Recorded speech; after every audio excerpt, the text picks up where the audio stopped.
MSG Network's telecast of tonight's Mets game is available right now in high definition only on cable TV. With widescreen images up to 5 times sharper than regular TV and Dolby Digital sound, MSG Network in high def only on cable TV. And tonight's game available in Spanish as well as using the SAP function. You can hear the Mets on Espanol with Juan Alicea and Billy Baroa.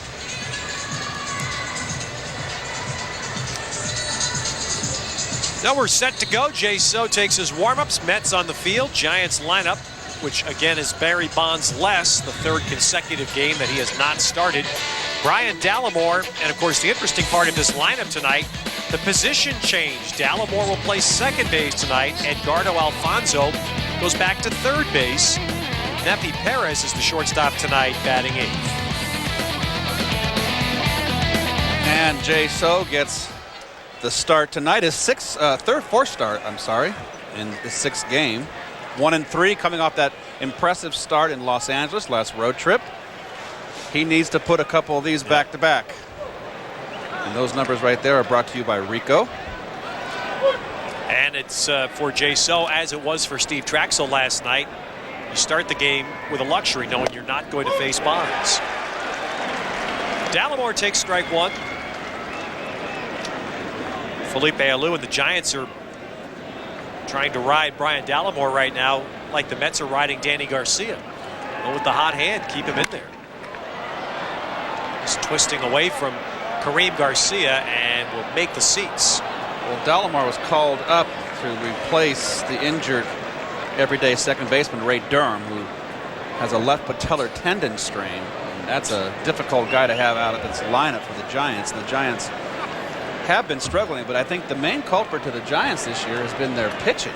They have an ERA, team ERA over 5. They're averaging 4.4 runs per game as a team, but when your pitchers are giving up 5 runs, well, that's a losing record. Giants are 12-15. The Mets are 11-15. And Dallimore lines one between Zeal and Matsui. And the rookie starts the game with a base hit, the 30-year-old rookie. Well, it's a changeup here, and he keeps his hands back, stays in.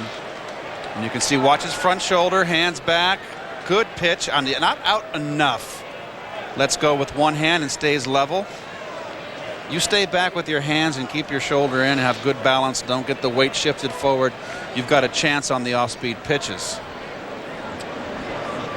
And so Ted has been struggling with right-handers. Right-handers are hitting 370 off him. Lefties 206. Boy, that's, we talk about Steve Traxel's difference all the time. That's even more similar pitchers. Staggering. Similar pitchers, although Traxel has the split finger, which acts as his off-speed pitch. So has the traditional sinking changeup that sinks away from lefties.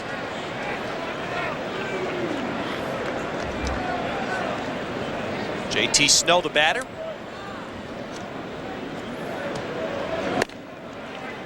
One thing I always love about watching a player like JT Snow is seeing the socks pulled all the way up, the traditional baseball look. I'm sure his daddy taught him that. Daddy, of course, was the great wide receiver for the Los Angeles Rams back in the 60s and 70s, early 70s, I believe. I'm correct. Back in the days of Roman Gabriel, when Roman Gabriel was the quarterback. See, that's the difference between us. You think of him as a great Ram receiver. I think of him as a great Notre Dame receiver. Okay. Oh, well, of course. You're an Irishman. Snow. An Irish alumni. JT Snow was an option quarterback in high school, had a chance to play college football. Signed with the Yankees instead. The defense for the Mets brought to you by New York Lottery. Shane Spencer's in left field, has been the hottest hitter. Cameron in center, Kareem Garcia in right. Phillips at first, Garcia at second, Matsui short, Todd Zeal at third, and Mike Piazza behind the plate. His 14th start in left field for Shane Spencer. He's played well defensively. He's had one really, I guess, bad muff out there in Chicago when home before they went to Chicago. When he dropped that line drive, didn't cost him the ball game, but he's been their hottest hitter. 2-1 here to Snow. Mets keeping an eye on Dallimore. They don't know a lot about Dallimore. Although San Francisco has not been a running team since in Felipe Alou's year plus as manager. It's also, you got to play with your personnel. Well, there he goes. Pitch is high. Piazza's throw's got Dallimore hung up. And he's tagged out 2-6-3. Matsui taking Piazza's throw and hitting Jason Phillips for the putout. Well, there was a missed sign here, Ted, as you saw Dallimore break. If you watch him look home on the break. See, he's seen where the ball's made contact with. So either he missed the sign, thought it was a hit and run, or JT Snow missed the hit and run sign.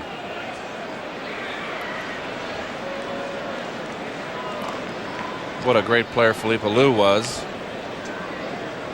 Let me ask you this question, Keith. And there's a nice changeup for a strike. 3-2. Do you believe, as I always hear, that more players don't know the signs than do know them? That was always that case. Yeah. When, especially younger players. When I was younger, I was paranoid about missing signs. I was playing for a veteran team in St. Louis. Another changeup got him. So Jae Seo 3-1 back-to-back changeups. Well, this is what he has to do. And Jay, last outing in Los Angeles, was throwing more fastballs. Now he has to mix them. He can't live off that changeup.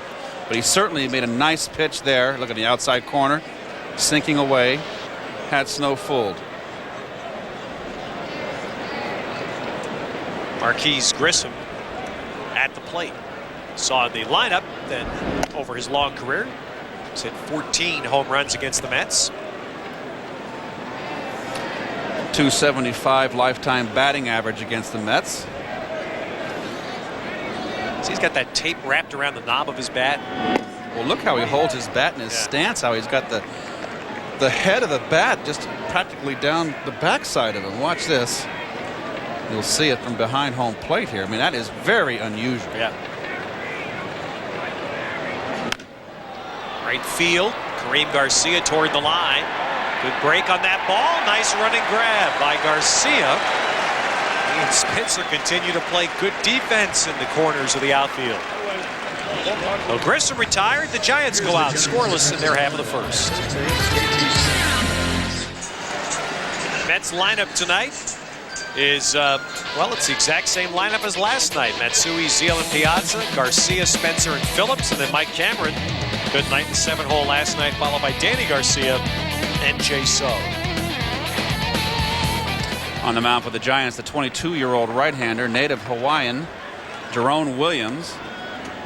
Interesting story with him. He was called up last year for an emergency start and turned out being one of the best rookie pitchers in the National League last year. Never looked back, never gave up a spot in the rotation. And he's been a savior so far this year. Williams, 5 starts, he's 3-1, including the only game that San Francisco has won out of 6 against the Dodgers, their arch rivals so far this year. Williams pitched a gem at Dodger Stadium. Well, the thing that jumps out from the page is in his 34 1/3 innings, only 7 walks. Yeah. So he puts the ball in play, doesn't give any free passes. Well, that's the thing tonight as Matsui goes to left field and Jeffrey Hammonds is there. That's the thing with both starters tonight, Keith. The batters should be poised to swing. Neither of these guys walk right. Well, Williams impressed me last year. He had a start here last year at Shea, and he just got rocked. He went 3 1/3 and gave up 5 earned runs. He got wild in that game, which was much out of character for him. But he's got change of speeds with his fastball, got a good changeup and a good curveball, and like we say, he throws strikes. Nice to have a 22-year-old like that on your staff. Facing Todd Zeal. And a fastball for a strike. Well, Art Howe, you can see, struggling to find that winning combination with his lineup. You would never figure when the season started that you'd have Todd Zeal batting second, but then again, you haven't got Jose Reyes and Cliff Floyd. After a good streak of hitting, Todd was cooled off last night on a night when the Mets had 14 hits. Todd didn't join in. He was 0 for 5.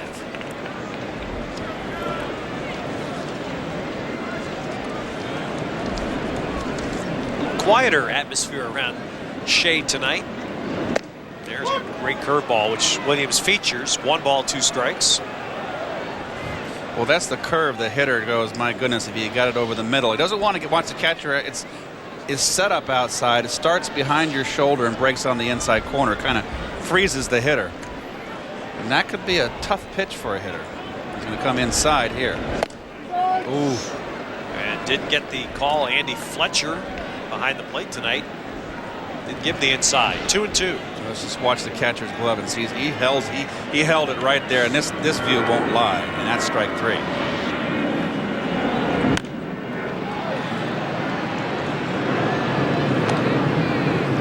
For the defense for the Giants, for your Lincoln Mercury defense, it's JT Snow, the Gold Glover, at first. Dallimore at second. Perez at short. The ex-Met Alfonso at third. Torrealba behind the plate. Grissom, Hammonds, and Tucker in the outfield. Chop foul. And again, the story tonight from the San Francisco side, the story is that there's 6-time Gold Glover JT Snow. But after the difficult game he had last night, Felipe Alou, recognizing Alfonso's difficulties, moving him back to third base tonight. Well, that particular pop-up last night, that short pop-up over Snow's head. Zeal hits one well, but Grissom out there turns a couple of times but puts it away. Former Gold Glover himself, Marquise Grissom. Welcome to Shea Stadium. Yep. Talking to Michael Tucker about how that ball played some tricks on him. So here's Mike Piazza with 2 down. Piazza homered off Jerome Williams last year in that August game at Shea. It was only the 2nd game back for Mike after his, or excuse me, it was his 1st game back after the long injury, August 13th. And in his 2nd at-bat, he homered to left. He had that terrific series opening the season in Atlanta. I think it's just been, he has to get off the dime on this home and break Carlton Fisk's record, and I think he'll move forward from there. It's always a tough one to get. Gary Carter, I remember when he was with us, getting his 300th home run. How long did that take? It took him forever. Yeah. It took him around almost 2 weeks. John, you remember that, don't you? 2-0 now to Piazza. And he takes the fastball strike. So he hasn't, you can't say he's been in a slump, but over the last 14 games, he's hitting .283, but he's just kind of treading water. You're kind of waiting for him to break out. And I just think getting that home run to put him over the top will get that monkey off his back, and he'll go on from there. You know, Keith, it seems like it's that fine line between being a good hitter and being a dominant hitter. Mike hasn't been the dominant hitter lately. He's been a good hitter. Right center field, hit well, and there's the record. Mike Piazza off the big board at Shea, and he is now officially the greatest home run hitting catcher in the history of the game.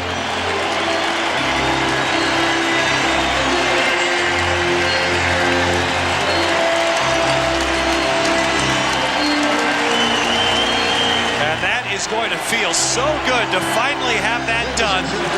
The entire Met team standing on the top step of the dugout awaiting Mike and applauding.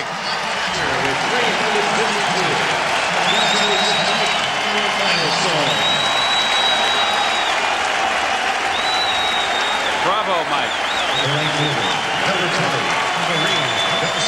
And after what seems like an eternity, that record can finally be put where it belongs, be put to rest. He really broke it last year, but in the inexplicable record-keeping thinking, this is determined to be the official record breaker. And it's good he did it at home, here at Shea. And if you think about it, how old is this game? Well over 100 years. All the great catchers that have come and gone that are still playing today, and he stands number 1. That's quite an accomplishment. So Piazza has now batted 4 times against Jerome Williams in his career and has hit 2 homers. And gets the Mets out front tonight.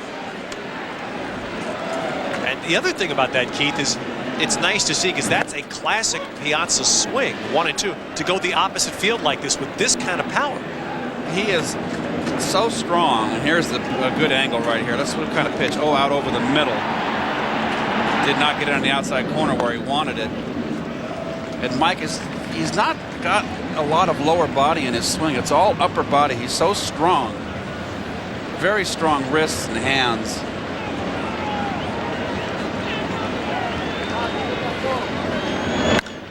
And hit sharply to right. Base hit for Kareem Garcia.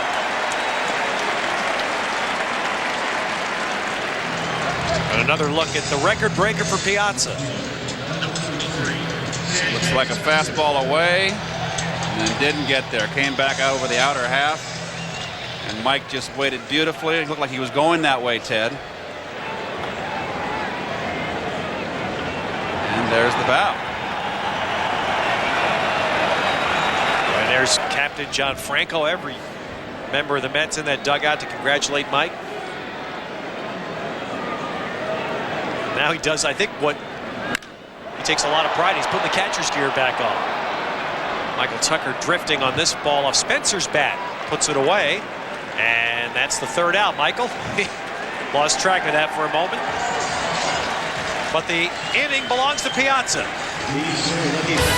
And now, baseball's greatest home run hitting catcher, and the Mets have the lead. Watch the Mets on MSG and Fox Sports Net and score big with the Amtrak Acela Express third inning sweepstakes. To enter, send a postcard with your name, address, and phone number to this address. Then watch for an Acela Express third inning blast. That means if any Met homers in the third, a winner will be drawn and receive tickets to an upcoming Mets game. If a home run goes over the Acela Express sign in right field, the winner also receives 2 tickets to an Acela Express destination. Watch the Mets on MSG and Fox Sports Net and win in the Acela Express third inning. Enter today. Well, here at Shea, those that have turned out perhaps disappointed that Barry Bonds is not playing have already been rewarded for being here tonight, as they've seen history. Mike Piazza breaking the home run record for catchers. 363rd all-time home run for Piazza. As that ball hit over Cameron's head. Boy, that carrying Mike going back won't catch it. And Jeffrey Hammond streaking to second, takes the turn and holds with a leadoff double. So let's turn back the clock now. Almost 12 years. September 12th, 1992, and a rookie in a September call-up facing Steve Reed, pitching for San Francisco. And what number is Piazza wearing there? Number 25. Is that what? Okay, yeah, 25. It's his first big league home run. There's where he is judged to stand on the catcher's list. 352 as a catcher. Some pretty good names right there.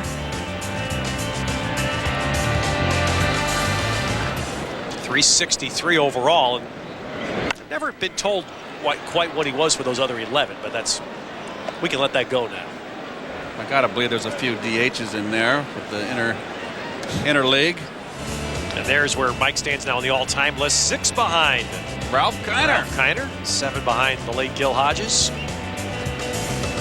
So he'll pass before long some names. Rocky Colavito. A high fastball to Alfonso. 2 strikes now to Edgardo. And I need to correct myself from last night when I was referencing Alfonso's last full year at second base. Kept thinking back to that great '99 season when the Mets infield was airtight defensively, and actually Fonzie played second base here in the 01 season. That's just not the Fonzie swing of old, and we know he had the back problems, and don't know if it's still a problem for him, but it doesn't look like this is not a very aggressive swing. He's trying to go the other way, but this was something that he did very naturally, Ted, when he was having the great years here in New York. He was a natural off-field hitter, and it just looks forced now. Well, the hope for San Francisco, their hope is that Fonzie will be like last year when he, second half of the year, was a terrific hitter. Postseason last year, in their 4-game series, he was San Francisco's best hitter. And that's what Felipe Alou is going to hang his hat on will happen again this year. But remarkably, And a wonderful job research by our friends at Elias tonight to find this out, as Fonzie's going to tie the ball game with that hit, though. Went down and took one off the ground and drives in Hammonds. So the Giants come right back against Jae Seo to tie it up. Double by Hammonds, single by Alfonso.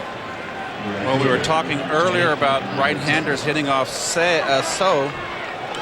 370 right-handers so far this season, because they stay in. They have to stay in. So a changeup with 2 strikes, and that's in a good spot right there. That's on the outside corner, knee high, probably out of the strike zone. But the fact that when you're righty against righty or lefty against lefty, you have to stay in with 2 strikes, and that's not a good pitch unless you've established inside. So Michael Tucker, the batter, still no one out in the inning. Now, Jeffrey Hammonds batting 4th in the order with Bonds out. And he just got driven in by the 5th hitter, Alfonso. 23 of San Francisco's games so far this year, Bonds has hit cleanup. It's the only place he's hit in the order. Swing and a miss by Tucker. In those games, Barry Bonds has been on base 70% of his plate appearances, which is staggering, and he's been driven in by a teammate only 13 times. The 5th hitters in the San Francisco lineup this year, including Alfonso, do not have an extra base hit. We're a month into the season, and they don't have a number 5 hitter yet with an extra base hit. That is unfathomable. It is. So we see the swing here of Tucker, and this is a veteran, really a veteran journeyman club. If you look at it, a lot of guys that have bounced around, have had good years, but really are basically journeyman players. But I am convinced now, Ted, and I've watched on TV, and there you have the tough act to follow. Batters after Bond. I mean, you can't make that up. No extra base hits in a month out of your 5th hole. They've tried A.J. Brzezinski there off right-handers. He's not playing tonight. He's got a little tender shoulder. But I'm able to watch with, you got the cable TV now, and you're able to watch all the games anywhere. And I've watched Barry this April. Well, now he's National League Player of the Month. The 12th time he's won such an award. That's foul before Jason Phillips could touch it. 2-2 to Tucker. I don't care what era you're playing in. The way his approach at the plate, number one, we all know that he has to be so incredibly patient. But his bat speed, and there's just so little wasted motion, and I gotta believe that it's pure hitting. It's he and Ted Williams all time. Yeah. He sold me. I saw him in an at-bat and on TV against a side-arming left-hander. This ball carrying. Look at Spencer going way back, and puts it away at the wall. That is a catch. Ball dropped in the exchange to the bare hand. So it is an out, although that ball really carried off Tucker's bat. Number 8, Well, it's not carrying to right field. We know that, except for Mike Piazza. And center field, balls have died, but it looks like left field today it's going to carry. And nice play by Spencer here. I thought, and I think Spencer felt the same, that as that ball left the bat, it was going to be a fairly routine ball. And it just kept going. Torrealba bats with 1 down. Well, I never saw Ted Williams play. And there's no question that Barry Bonds is, in my lifetime, the greatest hitter I've ever seen. And I gotta be honest, 2nd place isn't close. I mean, that's how extraordinary this guy is. There's no question about it. And I've never seen Ted Williams play, but you got to look at what Ted Williams did hitting. But Barry's 40 years old. It's just incredible what he's doing. Roll to 3rd. Should be a double play here. And the Mets turn it. Double up Torrealba, the catcher, and get off the field. But the Giants strike back against Jae Seo and get the tying run in the 2nd. A little light rain falling at Shea. It rained lightly around much of the city today. Nothing right now to affect the game as Jason Phillips leads off for the Mets. Well, for Jason, he hopes last night was opening day 2. A couple of 2-out hits late in the game to drive in runs, and you hope as a player, Keith, I'm sure that you take that and say, okay, this starts my real year. Well, you hope that, certainly. Hopefully you don't lose your confidence. He's got off to such a miserable start this year after such a terrific rookie season last year. hitting 173 coming into the game, 2 for 3 last night. Sometimes, you know, the first hit he got, the RBI single between third and short, a little Baltimore chop, that's what it takes. And in there, 3-1 now to Phillips. Cameron and Dan Garcia to follow. The one thing you don't want to see him do is start to get too over anxious. Well, that's pulled deep but foul. Good quick swing on that. Well, he likes the fastball. There's no question about that. It's a matter of him laying off the breaking ball, and that ball was running in and probably a little bit too quick, thus pulling it foul. You can see he's out in front a little bit, and that's a sign that he's anxious. When you're confident and in a groove, you just bring that ball back another 3 inches or 2 inches, and that's the difference between that ball being foul and being fair.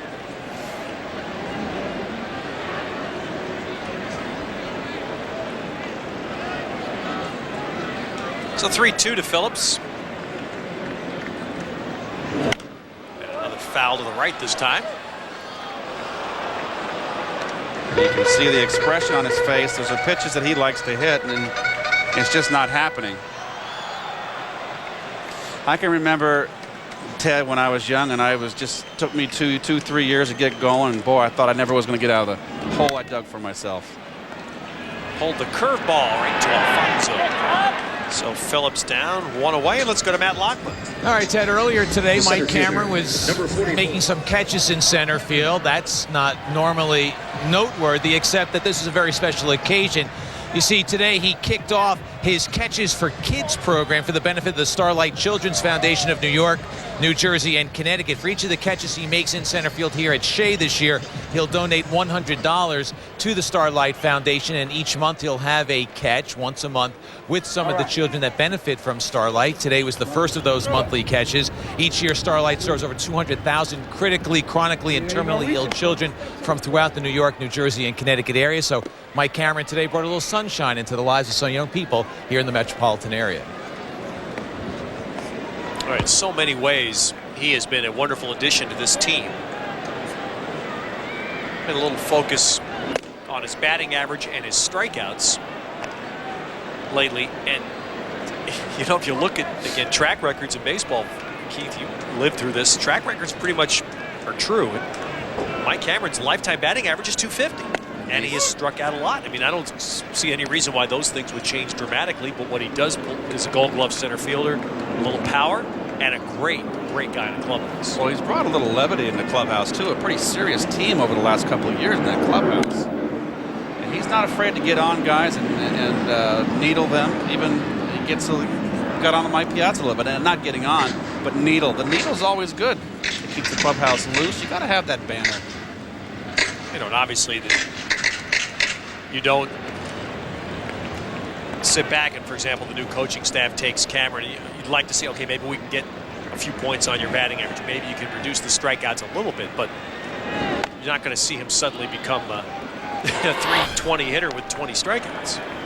Well, here's his home run last night. He got a fastball up, letter high out over the plate. Looks like he was ready for a looking away, and that's good hitting right there. He stayed level. And the curve missing in, so Cameron draws a walk. So puts a little speed on the bases for the Mets with Danny Garcia batting. You know, really, when the season started and before everybody got hurt, Reyes and Floyd, the Mets were still one hitter short. I mean, Cameron wasn't the guy to be hitting in the 5-hole. He's more of a 6 or 7 hitter, or if he's hot, you can hit him second. That's what Art Howe tried on this last road trip, but the strikeouts, difficult to put a guy, I think, Keith, in the 2 spot that strikes out like that. Ooh, that one got him. So Danny Garcia hit, and thankfully appears to be all right.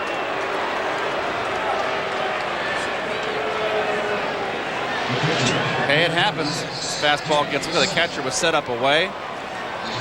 Got him in the shoulder. Actually like the back of the shoulder blade, though, the left shoulder blade. And now we'll have a bunt situation here with Jae Seo.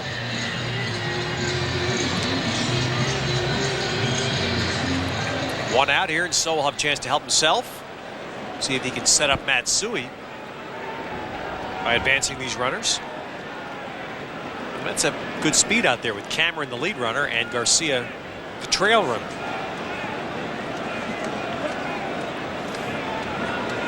Now the question is how San Francisco plays this. Do they leave Alfonso back at third? And, well, that Jae So, that was not what he was trying to bunt that ball. Looked like to the right side, which is where JT Snow's going to be right on top of him. Well, he didn't get the bat out in front. It does look like he's trying to bunt into the first baseman. And why on earth would he want to do that with a Golden Glover over there? Well, as I said last night, JT Snow is like watching you. I mean, especially on these bunt plays. I'm surprised he's not a little more aggressive in over there at first base. He will be. He's got to come in a little bit more. He's creeping in now. And in this situation, Snow is a left-handed thrower like you are, and he's got a tremendous arm like you did. So it's an easy play for him at third base if the ball's bunted to him. Well, that's why that position's for a left-hander. Yes, exactly right. And how rare it is to have a first baseman that's a great thrower like that.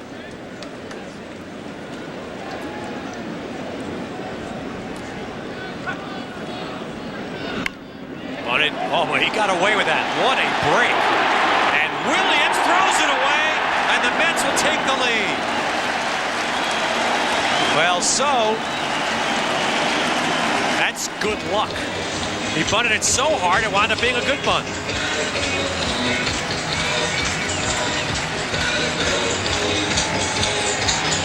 Well, it was almost a great play by Williams here. This is a nice bunt. It's like Williams here just almost makes the great recovery, just makes the bad throw here. I'd like to see Snow a little bit more in fair territory. Very few balls are bunted down the line. Is that right? You think he should be always. Okay. You always come in with your momentum going towards the center of the infield because more balls are bunted where it's so bunted, more or less into the gaps than down the line. So they're going to give him a single on that, Ted. They're giving him a hit? Wow. No, I guess that's a good call now that I think about it. And an error and a throw. Yeah, yes. That's a good call to give him a hit since it would have taken an extraordinary play by Williams to get an out on it. And he almost did it. And an error that scores the run and sends Danny Garcia to third. Walks will kill you. And as the Giants have found out this year, so will errors. That's the other thing that they tell you. The Giants will say that's where they've been below their standard. This is a team that's had 7 straight winning seasons, second in the National League to Atlanta. But this year they're playing defense very poorly. Well, you can see they're playing the infield back, basically double play depth up the middle, which is okay. It's early in the game. It's 2-1. Right. Tough guy to double up. So what if it's 3-1? But it isn't. Yeah, I mean, Matsui. It will be a rare feat to see him doubled up on a ground ball from the left side. If you bring the infield in this early in the game with a 2-1 ball game, you got a chance of having this being a big blowout inning.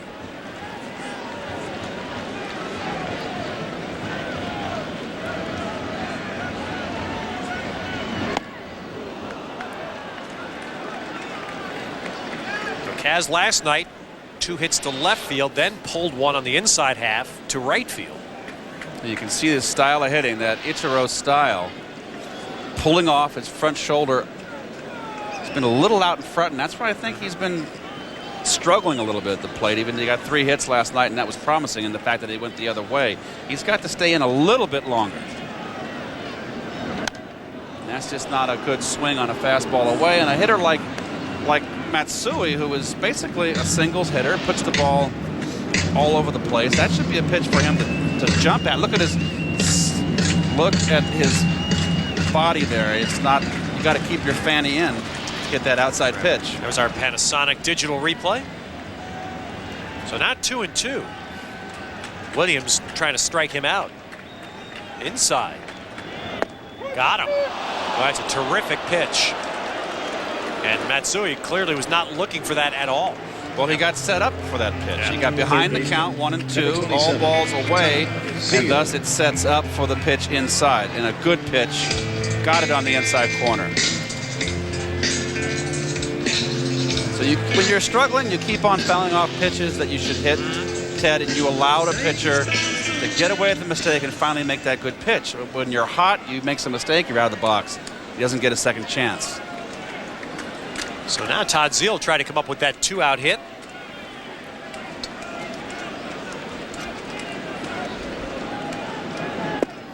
One thing that we have not seen, we haven't seen a couple of things from Kaz Matsui. We've not really seen him try to steal bases. We also haven't seen him bunt. It's true. And that would have been an interesting situation there. We don't really know how proficient a bunter he is. Curveball 1-1 to Zeile.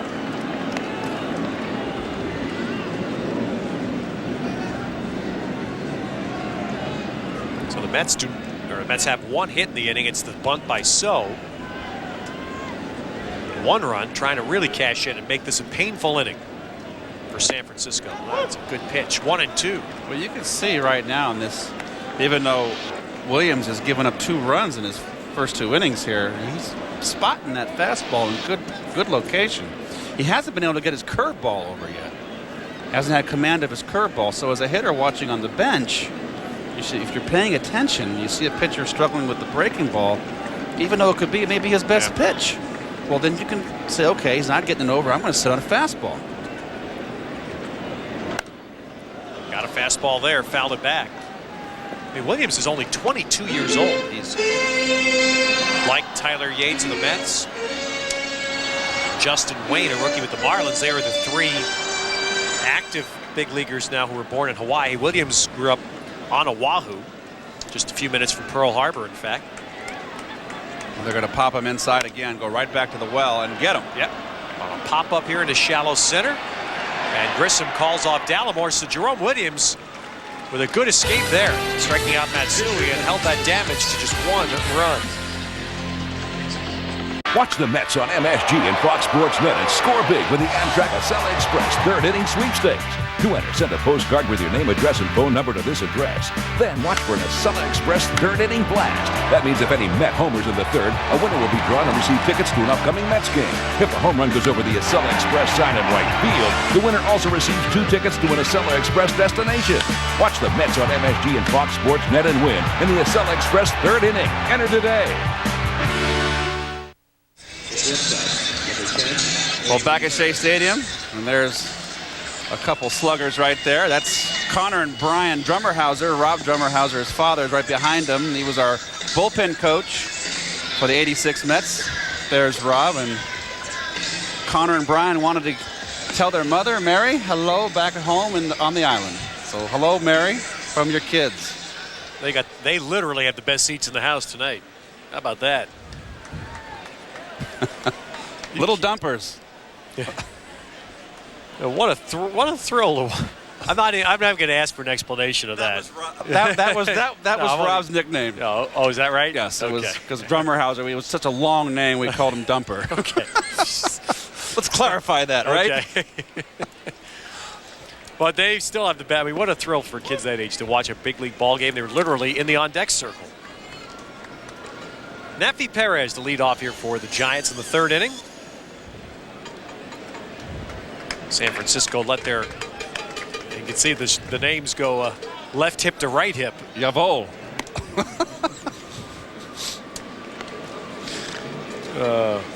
They don't, I mean, you know what? Thank goodness they're that big, otherwise the names would overlap. That's when you know it's too many letters.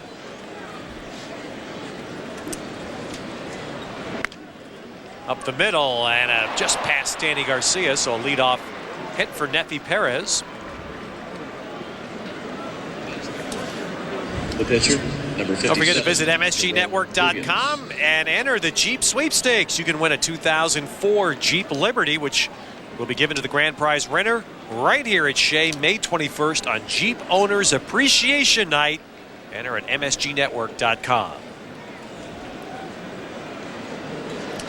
So a bunting appearance now for Jerome Williams.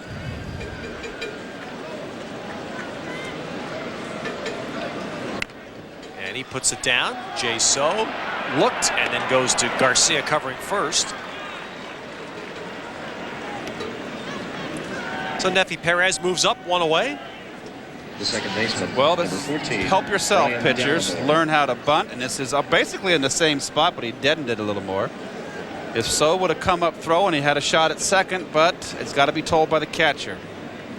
His back is to the plate, Ted, and he's got to be told either by the first baseman or the catcher, whoever's in charge of the infield, and normally it's the catcher. Remember, Jae Seo is unusual in that he would have picked that ball. He would throw it flat-footed. He doesn't take the crow hop that most pitchers would take before they throw. He's athletic and feels his position well.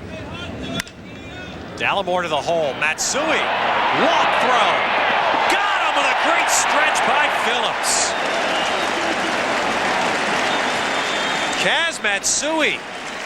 That's not a play he's had to make often thus far, and he shows he can do it. Well, you can see right here, you find out if he's got an arm that he makes the throw in the hole. Look at him, momentum of his body going back away from second base, and makes a perfect throw. Nice stretch and scoop by Jason Phillips. Short hop. Nice play. Neffy Perez going to third on the play, but now they're at 2 down. And JT Snow the batter.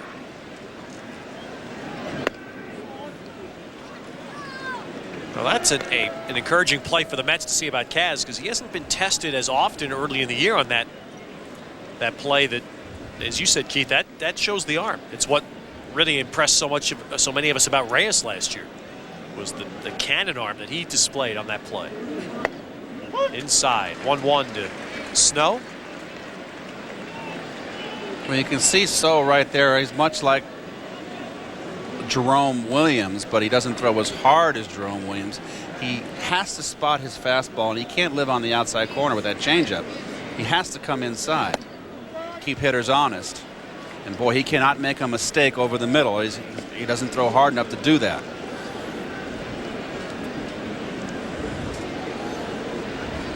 Two and 1 to JT. Mike wants a fastball away. Snow is a very discerning eye at the plate. He will rarely chase one that's off the plate. 3-1, and this is precisely the count in the first inning, Keith. And Jae So threw him back-to-back changeups. Well, you got So getting interesting that he would pitch around JT Snow, who's coming into this game hitting .217, and So has been more effective against left-handers, and then now to elect to pitch to Marquise Grissom, who's red hot. First walk issued by Jae So, and yeah, I don't know that was what he wanted. Not the way Grissom's been hitting. Grissom's got an 8-game hitting streak, 13 for 37 in that streak.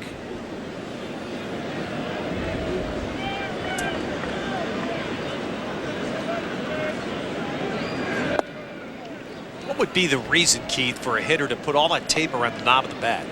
A lot of times the knob can give you a callus in the palm of your hand that runs down to your baby finger, and you can get a blister. And some guys just don't like to choke up, and that'll help you choke up too.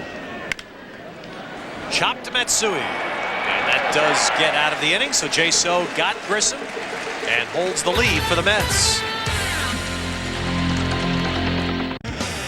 Come out to Shea on Saturday, May 22nd, and see the Mets battle the Colorado Rockies. The first 12,000 kids 12 and under attending the 7:10 p.m. game will receive a bobblehead of their favorite mascot in baseball, courtesy of Toyota. It's Mr. Met Bobblehead Night, presented by Toyota. You don't want to miss it. For tickets, stop by Shea Stadium or Keyspan Park, visit a Mets clubhouse shop, log on to Mets.com, or call 718-507-TIXX.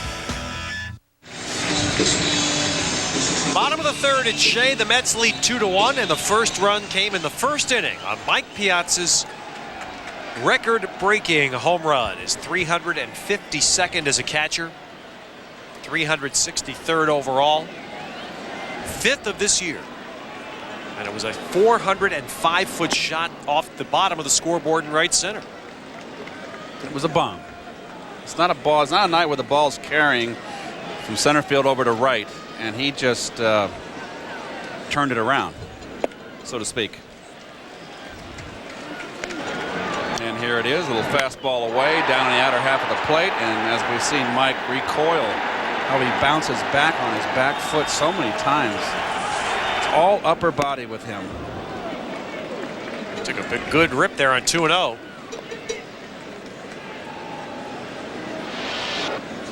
This is a good swing right here on a good slider, and that's a good swing. He's got to feel good about that swing. Out of the way, 2-2. Well, as you might expect, I'm sure that someone was out there in right center, got the ball. Charlie Samuels, Mets longtime equipment manager, got the bat. Cooperstown bound. Probably. Ooh. Well, that's a pitch that Mike Piazza won't say a word about until he gets back behind the plate and makes sure that Andy Fletcher calls that for Jae Seo. Number 20, Kareem. Well, the second strikeout for Williams here, and a borderline strike, and that looks low. That's low. That looks low, and got the black.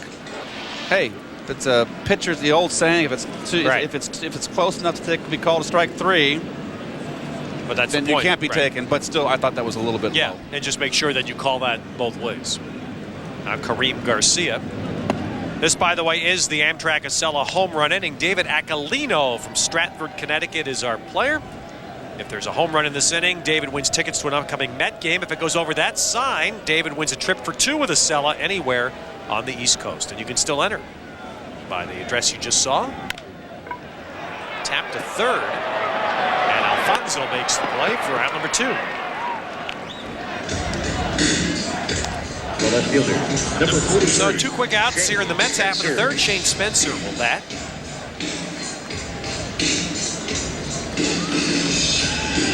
Good pitching matchup tomorrow night in the final game of this series as Giants will put their best out there in Jason Schmidt, and the Mets will counter with Al Leiter. I'm glad I have that game. I'm looking forward to it. Shane Spencer flied to right his first time. He's been hitting the opposite way with success among the league leaders, the Mercedes-Benz league leaders. Well, with the computers now to today, they chart every pitch. Yep. Every location. Well, it's a 1-2-3 inning for Jerome Williams. Fran Healy will be along to join Keith in the 4th.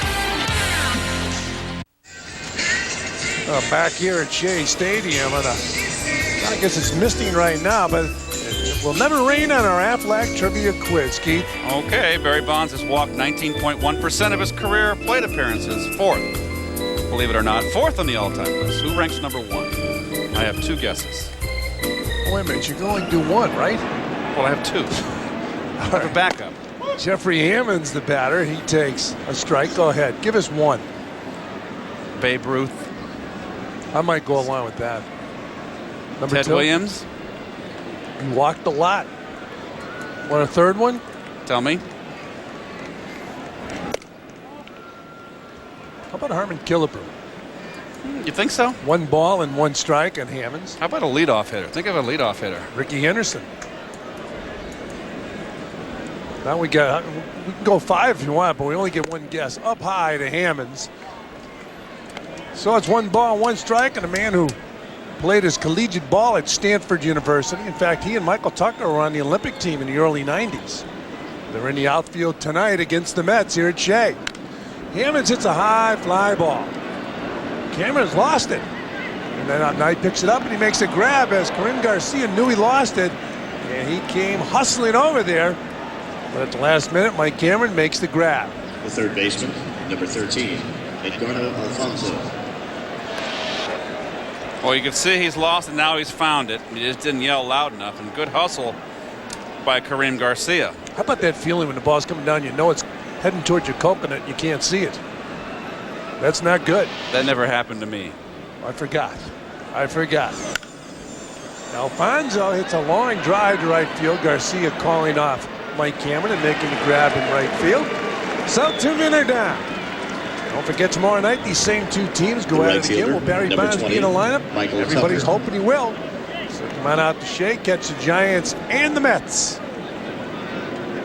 Michael Tucker will be the batter. Michael Tucker, when he first came into the big leagues, they were expecting big things from him. He's got a career average of around 265. He's bounced around. Home runs just over the century mark. And he takes a strike. So it's 0-1 on Michael Tucker. When you were a kid, did you have any desire to play with the Giants? Growing up in San Francisco? I would have played for anybody. That's true. You know? I understand. I know what you mean. I was just wanted to get in, I wanted to get drafted, and it didn't matter who it was, and I was just fortunate enough that the number one pick of the year I was drafted, which would have been 71, was the Padres. They had the number one pick. Change up for a strike, so it's a 1 ball and 1 strike. Check that 1 ball and 2 strikes on Tucker. Well, this is not even close. That's inside and low. It's like you look, ooh, it got the corner. So he's way off the plate. So's pitch, it's a fastball, hit up the middle, base hit. So Tucker, sitting on that heater, gets it and picks himself up a blow into center field. So the Giants have a runner on first base with 2 men out. Well, this is how you hit a pitch away right here. The 5th hit off So. Look at this. Look at that level swing. Right? Oh, beautiful. That is just beautiful hitting right there. Stride in, stay back. Good coverage of the plate. That is just picture per. That is a great angle right there. Well, if only you could swing the bat every time like that, he would hit a lot higher than 265 as Torrealba bunts the ball foul. Well, if you just tuned in, Mike Piazza did it. He passed Carlton Fisk tonight. So a big night. History-making home run for Mike Piazza. Went back in history and showed his first home run. It was a drive to right field as a Dodger. This one that broke the record was a drive to right field. So Mike Piazza stands alone in the record books as far as a receiver with home runs. He's going to go out tonight and probably celebrate that. I don't think too wildly, but it is a night if you want to celebrate it. Cinco de Mayo. You celebrate that every year? No, I never have. I've never liked tequila. I don't think Mike's a tequila man either. I think Mike is not a big celebrator. Makes me howl. That's what your teammates told us over the years. 0-2 now on Torrealba. Well, there's the old changeup right there, and we're just fooled by the off speed, by the change of pace of it. It wasn't in a good location. So Jae Seo and the Mets have a 1-run lead over the Giants here in the 4th inning. Mentioned in the open how it seems like it's, and justifiably so, a tryout for Jae Seo. After last year he had an impressive year for the Mets and then struggled in spring training, was sent to the minor leagues. And since being recalled, he's got to impress the Mets. There's a chopper to second base. Garcia to Phillips, and that'll do it for the Giants here in the 4th. They strand one, Phil. The score, it's 2-1 Mets as we go to the bottom of the 4th. Back here at Shea Stadium, Mets and the Giants. Oh, another one. Jason Phillips gets hit. Last night he was knocked down, ball up by his head. Tonight they hit him. All the same pitch that drilled Danny Garcia, back in the 2nd inning. It was the fastball that ran in. Philippe likes those sunflower seeds.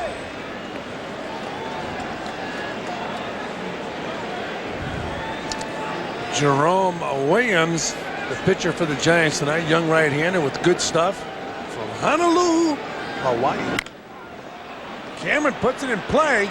They get the force at second. They won't get Cameron at first. So Phillips is out at second base on a fielder's choice, and Mike Cameron safe at first. The second baseman, number 3. Well, last night, Jim Brower was pitching. He knocked down a good chin music right there for Jason Phillips. And what do you do? Come right back with a base hit up the middle. That's how you answer him. Don't charge the mound. Make him hurt him with a base hit. And that's what Jason Phillips did. So Jason Phillips, he went out and got that ball last night. He's back in the dugout. Danny Garcia is the batter, 1 out. Cameron with good speed on first base. Danny Garcia is certainly making an impression here this season with the Mets after being sent to the minor leagues. Well, he had a great spring training, hit the ball well, and just, it was a numbers game. And we all know, Fran, that when you have options still when you're in the minor leagues and it comes down to who goes down and who stays, if you got options, you're going down. So Eddie Garcia went down, but he's back. And so far, he's impressed Art Howe and the coach as he fought his way into the lineup. He's been getting his hits, playing some solid defense, and getting an opportunity because of the injury to Reyes. There goes Cameron. Garcia goes to the right field, and it's fair ball. Cameron should score easily. Ground rule double. So Cameron goes back to third base, and the Giants catch a break because Jae Weong will be the batter with one out. I wonder if this was a hit and run here, and unusual to have an 8-hitter hit and run going that way. And let's see what Cameron does. No, straight steal. Didn't look till late. Good hitting by Garcia, getting that ball away and going the opposite direction. And a tough break for him that it bounced out of play. He lost an RBI. But the way he's playing, it's going to be tough for the Mets to move him out of that lineup, and they probably don't want to do it anyway. He's been productive since getting into the lineup. So Jae Weong is the batter with one out. The infield's in. Potential squeeze here. Williams to the set position, throws the ball away, and here goes Cameron. There'll be a play at the plate. Got him! The ball was thrown away, but the wall is so close to third base, Alfonso was able to retrieve the ball and make the throw. Art Howe saying he was safe on the slide. Oh, what a play by Alfonso. The ball did not carry him down the line at all. It just hit the padding and stayed close enough for him, and Alfonso made a perfect throw to home. And here's another error right here. They had him picked off. Just a great play, barehanding by Fonzie. Great throw. And let's see he's picked off. He makes the proper throw. He's picked off. Then you see Fonzie knows he's got him. And let's see the tag. He got him. He didn't get his hand in fast enough. Jae Weong takes a ball, so it's 1-0 on Jae Weong. Fonzie with the good throw, cutting down Cameron at the plate. But as far as Jerome Williams, that pickoff move, when you break with that rubber, you're taking a chance. But it was a good move. Well, here's the play at the plate again here, and it's a good slide on the inside part of the line. But the throw is there. It beats him. Not much you can do. Tagged him high. But I don't think he got the hand in there fast enough. So swings and misses. I would have argued. Well, Art Howe argued. He did, and he lost.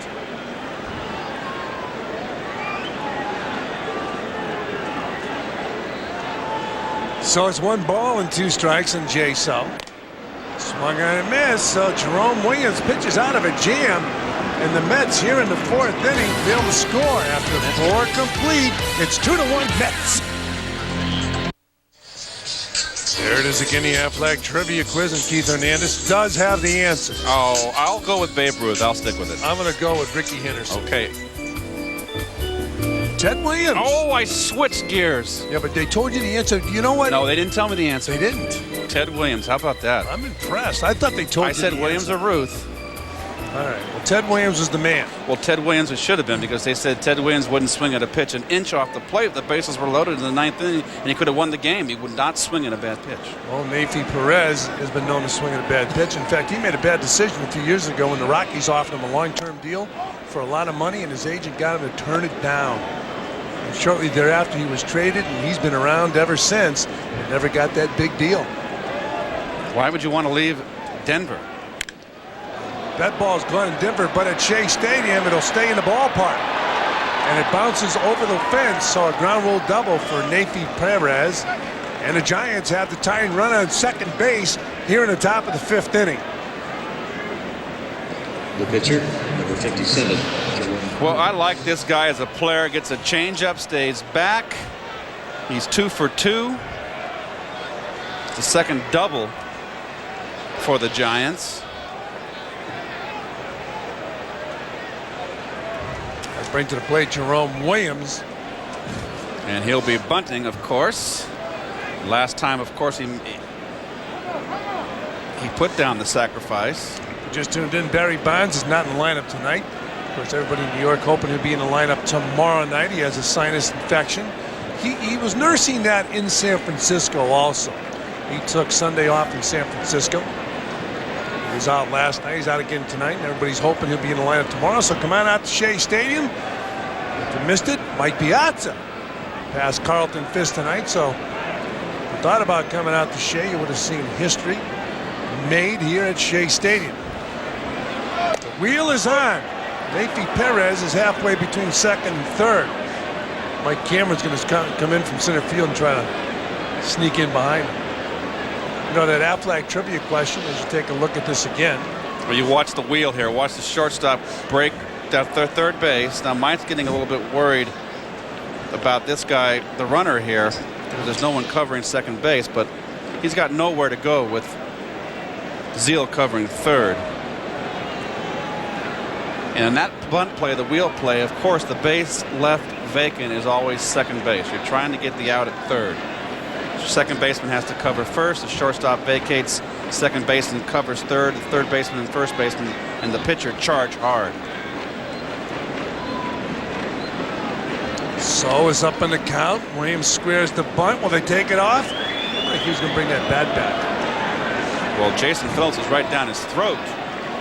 And that would have been a situation if you do have good bat control to Butcher Boy. There's third base coach Gene Glenn for the Giants. Jason Phillips very aggressive, putting pressure on the pitcher in very tight. Good move right there, but he didn't make contact. 0-2 on Williams. You know, we had. Now, this is always the situation here, Fran, when a pitcher gets 2 strikes and the eye is a first baseman. You know, you don't know if he's still going to bunt or not because he's got 2 strikes, and you tend to be not to be quite so aggressive. But Jason here is extremely aggressive, as you can see right there, right down his throat. Up high as Williams squares the bunt. Funny, would he be more successful if he squared the bunt than that time that he swung through the ball and punched the ball rather than the full swing? It depends on the individual. A guy like Greg Maddux with the Cubs was very good at that. Glavin's very good at that. But you can see here, it was a great angle we had, is that he's only got one place to bunt this ball, and that's down the third base line. Look at that. Now they're really the wheels on, and always the pickoff. Keith, the way you charged and the way Phillips charged in this case, I think it should be automatic. Bunt off, punch. Okay, and then defensively now, you cannot put the wheel on because there's the potential of the pitcher swinging the bat and a ground ball hit to the shortstop would be vacated, him covering third. You can't leave your infield exposed, any part of it, so it's a straight bunt. Defensively, it would be the straight bunt, so the third baseman would only charge if the ball's bunted hard down the third base line, which Williams is supposed to do.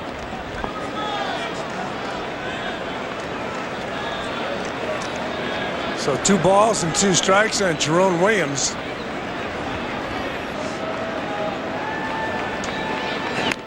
And he bunts it. It's fair territory. Phillips makes the tag himself. So the runner moves to third base. Yankee Perez. Williams is successful in the bunt. And a reminder, New York Mets baseball is brought to you in part by HIB Health Plan. Now that's HIP. By Nissan and your Nissan dealer. And by the power of you, your advisor, and Dreyfus. To learn more, call your financial advisor. And a pitching advisor on his way to the mound. Hey, Scott Lawrenson going out to check out Jae Weong Seo. Once he got a blister or something there, he wasn't involved in that play at all. So maybe a hangnail, split fingernail, a blister. Scott Lawrenson, the trainer out there for the Mets, and Art Howe. And they'll give him a few tosses to see how it feels.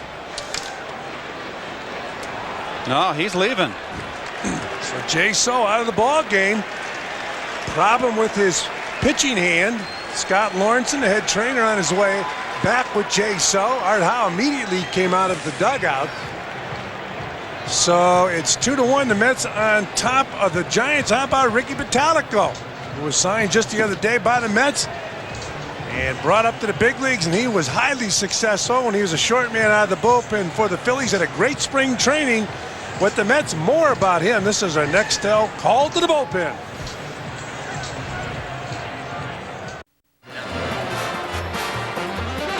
Hey Mets fans, visit Mets.com, the #1 site for live game pitch-by-pitch coverage, MLB.tv and MLB.com game day audio. Mets.com, where Mets baseball is always on.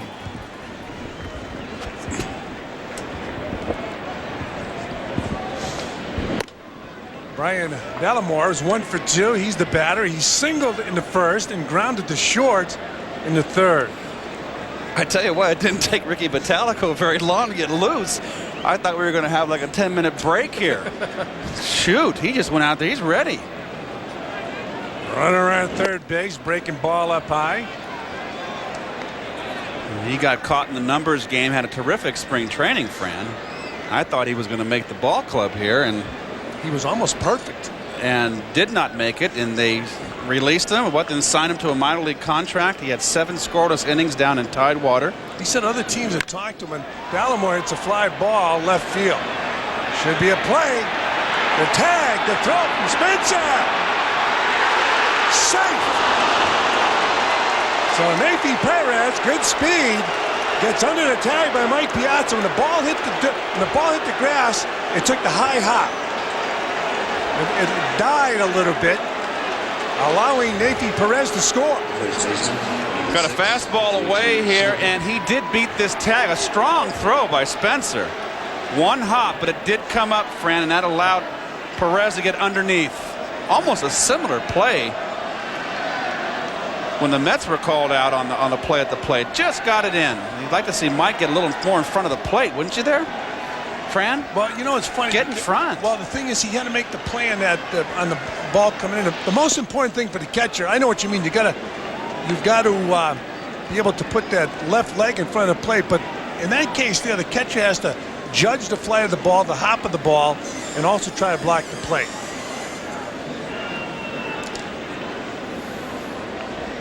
Well, that run is charged to Jae Seo, and of course he wasn't going to be the pitcher of record anyway because he didn't go 5 innings. And here's the play again. And a strong throw, like we said, 1 hop right to home, right on the money. It was a good throw. You saw that ball when it hit the grass, it took the high hop. Don't you want him in front more, blocking the plate? Well, it's a boom boom play. It's an excellent point. My feeling is you got to judge the flight of the ball, the hop of the ball, catch the ball, and hopefully you'll be able to be in position to block the plate. I'll tell you, Mike Piazza can never be accused of being concerned about blocking the plate because at times he dives into the runners. I understand. I'm not questioning his. Yes, you were. You were questioning it for a moment. Yes, you were. It's just we all do things wrong or right. Well, hopefully do them right more times than wrong. I just felt he should have been in front of the plate to block it. Folks, let me tell you something. These guys don't catch. They're always in the dugout saying, how can he not block the plate? I never second guess my catchers. I'm going to talk to the kid. I'm going to ask him if you did it. All you players that don't have to do it, second guess catchers. But it's a point well taken. Full count, then JT Snow. He pops it up. Down left field line, foul territory, and it's dropped by Kaz Matsui. Too much commotion down the left field line in foul territory. Well, that's the perfect spot, the big triangle where you got 3 guys that have the potential to catch this. You work on it in spring training. It's the outfielder who is the general, and you've got a voice. Shout, I got it, I got it. So if Matsui would have heard him, he would move out. Maybe there's a language problem there, but I think they probably say I got it in Japan too. Well, it could be a language problem. No doubt about it. We've seen it earlier this year on the cutoff throw. It scored an error on Matsui. So it's 3-2 now, and JT Snow, who's 0 for 1 in this game, he struck out back in the first inning. In the third, he walked. If the ball is short, he's going to try Matsui. Scored 6-3. That'll do it for the Giants here in the 5th, but they pick up a run. It's a brand new ball game. As you watch the throw from Spencer, it was close.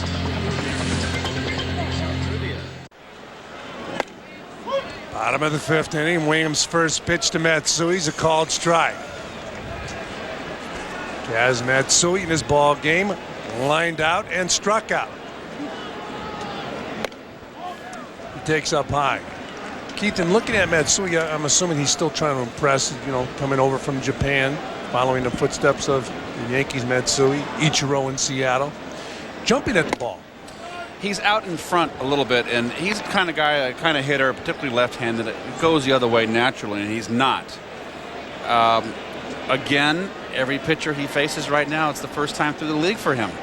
He doesn't know the pitchers. Well, he didn't jump at that, but he didn't hit it hard enough, and Perez gets him at first base.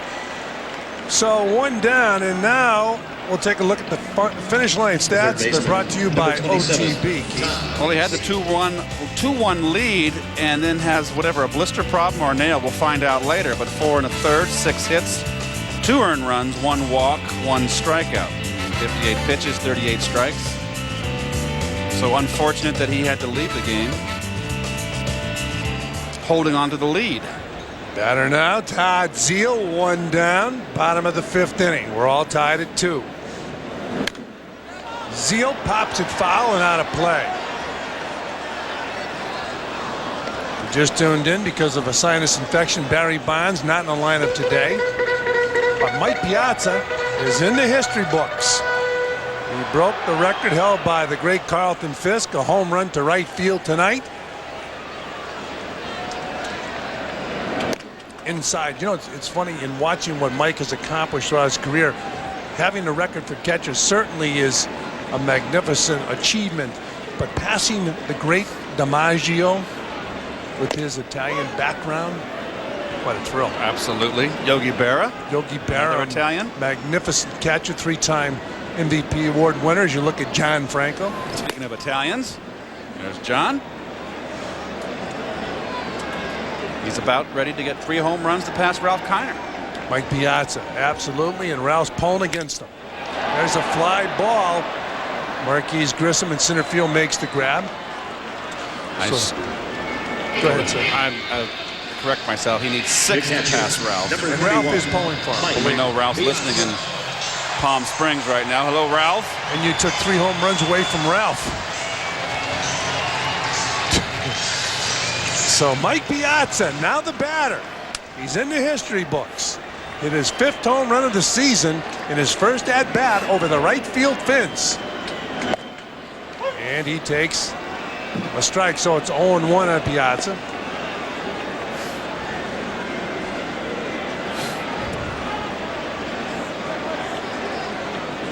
Good to see Mike hit that ball to right field because that's when he's driving the ball.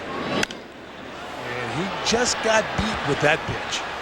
He's not right. He's such a good hitter that he's able to tread water, like I said earlier. He got beat there, that's for sure. It's funny, in LA he acknowledged that after tying Carlton Fisk. I asked him how he felt the next day. He said, I just don't have the swing I'm used to having. There's the drive, but it's fouled off down the right field line. His swing is good. He doesn't look bad at the plate. And obviously, the last 14 games, he's hitting 283s, treading water. Those are good swings. It's just he's a little late. And you can see a little bit off balance with that swing as he takes inside. Of course, the Giants are well aware of his ability because when he was with the Dodgers, he hammered the Giants.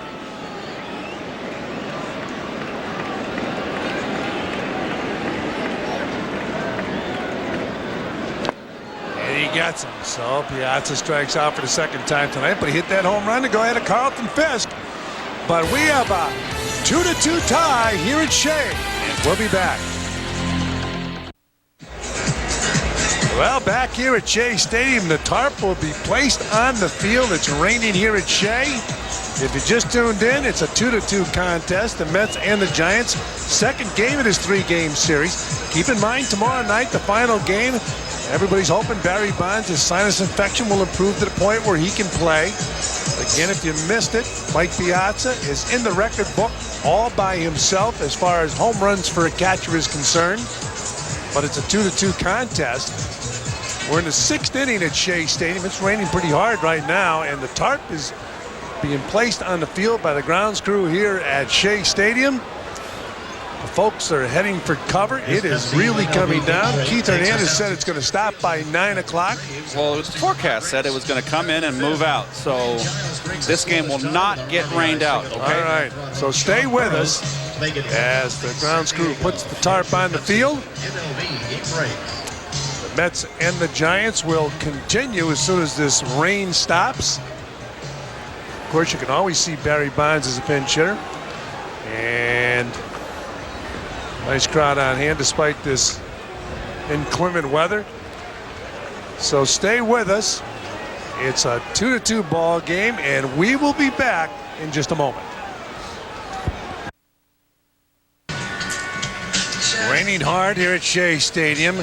We're all tied at 2, top of the 6th inning. And, of course, news from the Met clubhouse about Jae Seo's fingernail. He cracked his fingernail on his pitching hand, so he'll miss some time.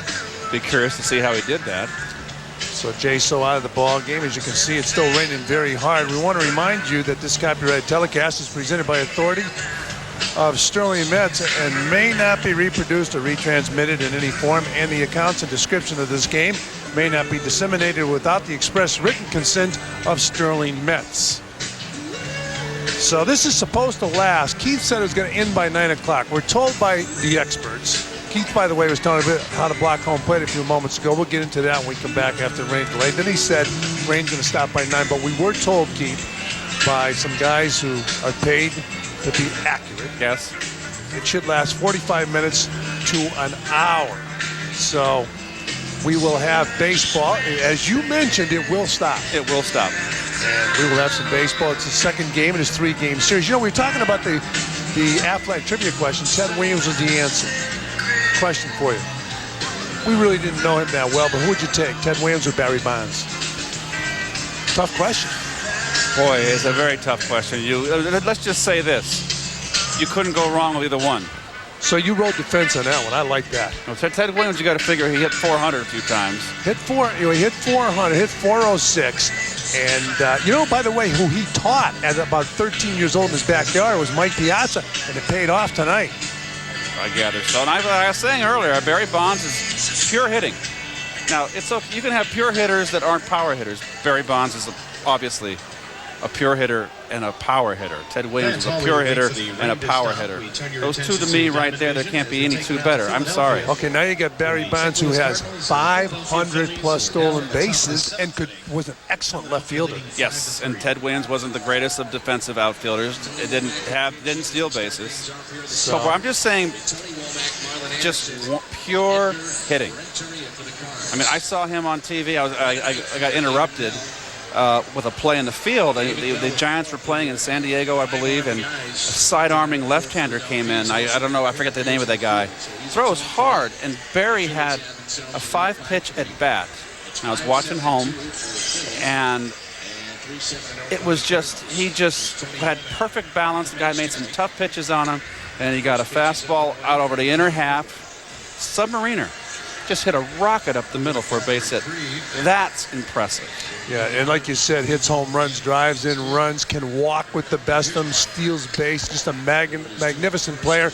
I mentioned how Ted Williams had an impact on Mike Piazza, and of course, if Ted Williams was with us today, he would be happy as could be because Mike Piazza passed Carlton Fisk tonight with that home run, and we're going to take a look at vintage Piazza once again. Well, this is the record-breaking home run right here. A fastball down and out over the outer half of the plate, and as Mike always does, has such great power to the opposite field, particularly in that right center field gap. And there he is taking his bows. He goes ahead of Carlton Fisk. Really, really a wonderful accomplishment.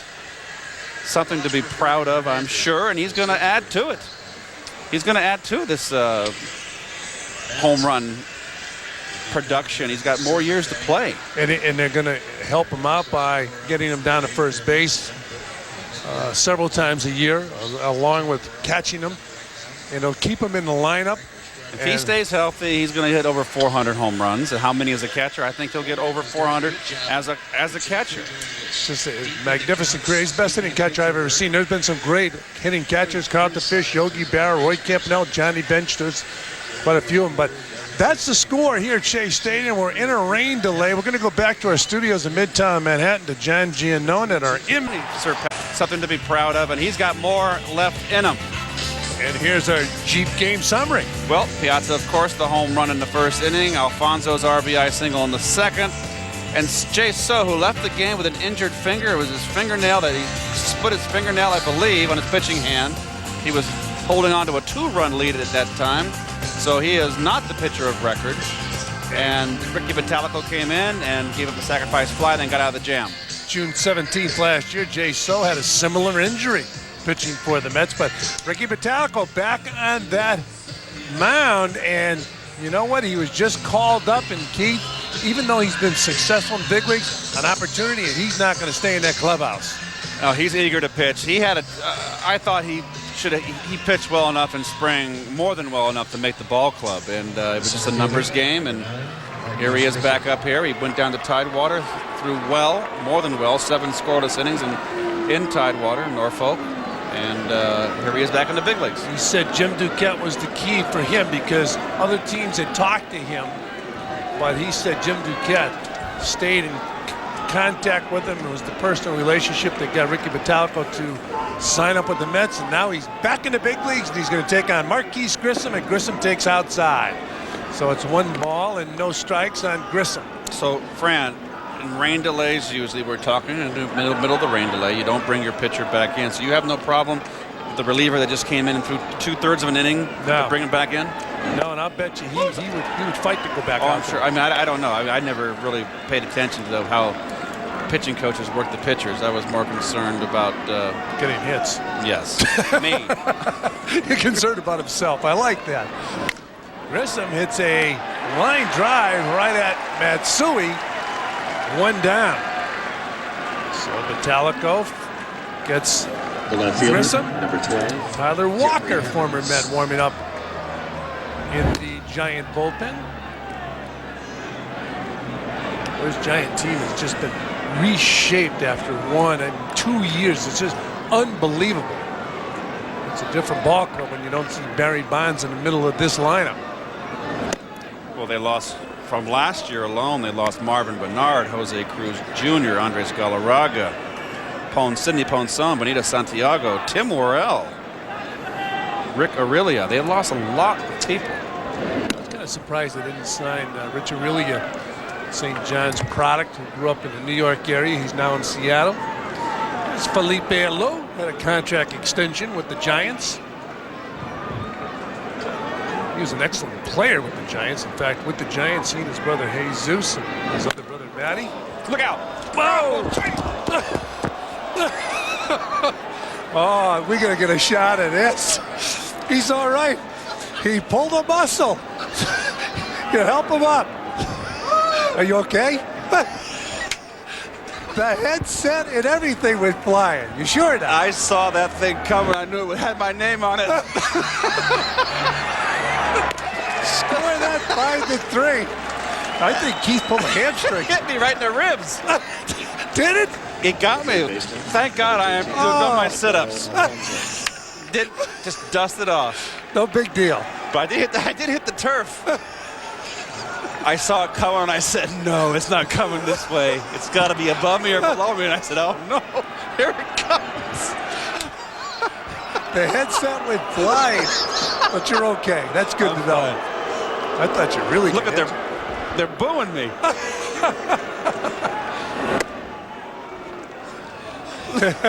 Yeah, really. How many Gold Gloves? 11. You didn't even come close. Well, I don't have a glove on. Woo! That's a and you know it's funny because you're in the booth, you forget you have a headset on, so you move to your right or your left, you strangle yourself. That is hilarious. Oh, by the way, here's the toilet place apart up here. Yeah, I'm glad you didn't react as if you were on the field. That'd have been something. Oh gosh. And Ricardo Alfonso now. Oh, no, another one. That's right below me. Oh boy. Goodness. That was a classic. Here's something. When Keith went, this went with him. The headset went flying. I thought you were injured. I was worried about you for a moment. Just a moment. Just one moment. Whoa, here comes another one. Fonzie hit the ball on the field to the other direction. I need a commercial break. So Keith Hernandez, 11 gold gloves, and almost get killed in the broadcast booth. Oh, that wouldn't read well, would it? Oh, goodness. So 1 ball, 2 strikes, and a guard to Alfonso. 2-2 ball game here at Shea. He pops it up. Should be a can of corn for Mike Cameron, and it is, and that'll do it for Fonzie and the Giants. We go to the bottom of the 6th. We're all tied at 2. Well, folks, take your family to Shea. The MasterCard Grand Slam Family Pack offers fans 4 discount tickets and Mets money. Call 718-507-TIXX and have your MasterCard ready. Great shot right there. They stayed through the rain delay. Treasure moments with your dad at the ballpark. It's all about the kids and baseball. And they saw Keith up here. I'm telling you, that was the most violent reaction to a foul ball I've seen in 27 years. You pulled a hamstring, you hurt your back. Well, you could have. I was worried about you when you went down. Back to the game. Tyler Walker on the mound. And Tyler Walker's ready to go here at the bottom of the 6th inning. And I felt embarrassed for Keith. There's the strike. But you're over. It didn't hurt. I got hit worse by Steve Carlton and Nolan Ryan. Tomorrow we're going to find out if that body hurts. I'm going to see if I have a bruise tonight when I go home. You said the sit-ups helped. Down low. 1 ball and 1 strike. Sit-ups, right. What are those? Kareem Garcia with a 1-1 count. He singled and he grounded to 3rd in this ball game, so he's 1 for 2 and he fouls it off. Tomorrow night, the Giants back here at Shea against the Mets. Hoping Barry Bonds will be in the lineup for the Giants over that sinus infection. He was lifting weights in the Mets clubhouse tonight.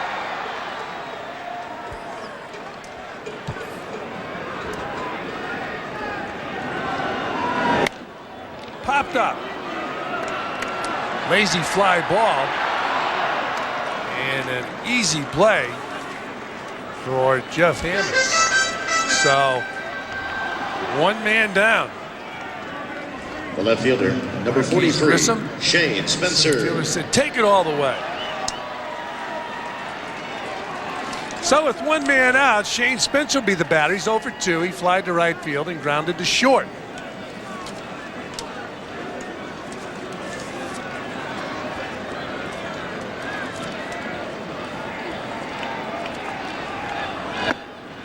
Spencer takes a strike.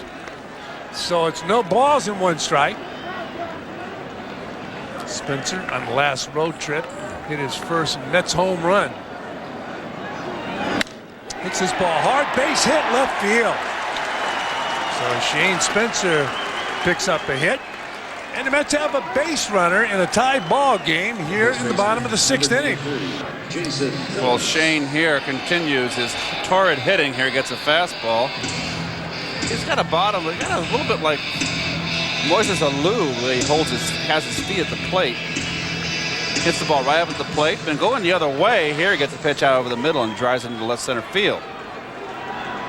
Spencer with good speed on first base. Jason Phillips, who's slow of foot, is the batter. He grounded at 3rd base his first time up and was hit by a pitch in the 4th. He takes a strike. After the Giants leave town, the Brewers come to town. So come on out to Shea Stadium over the weekend.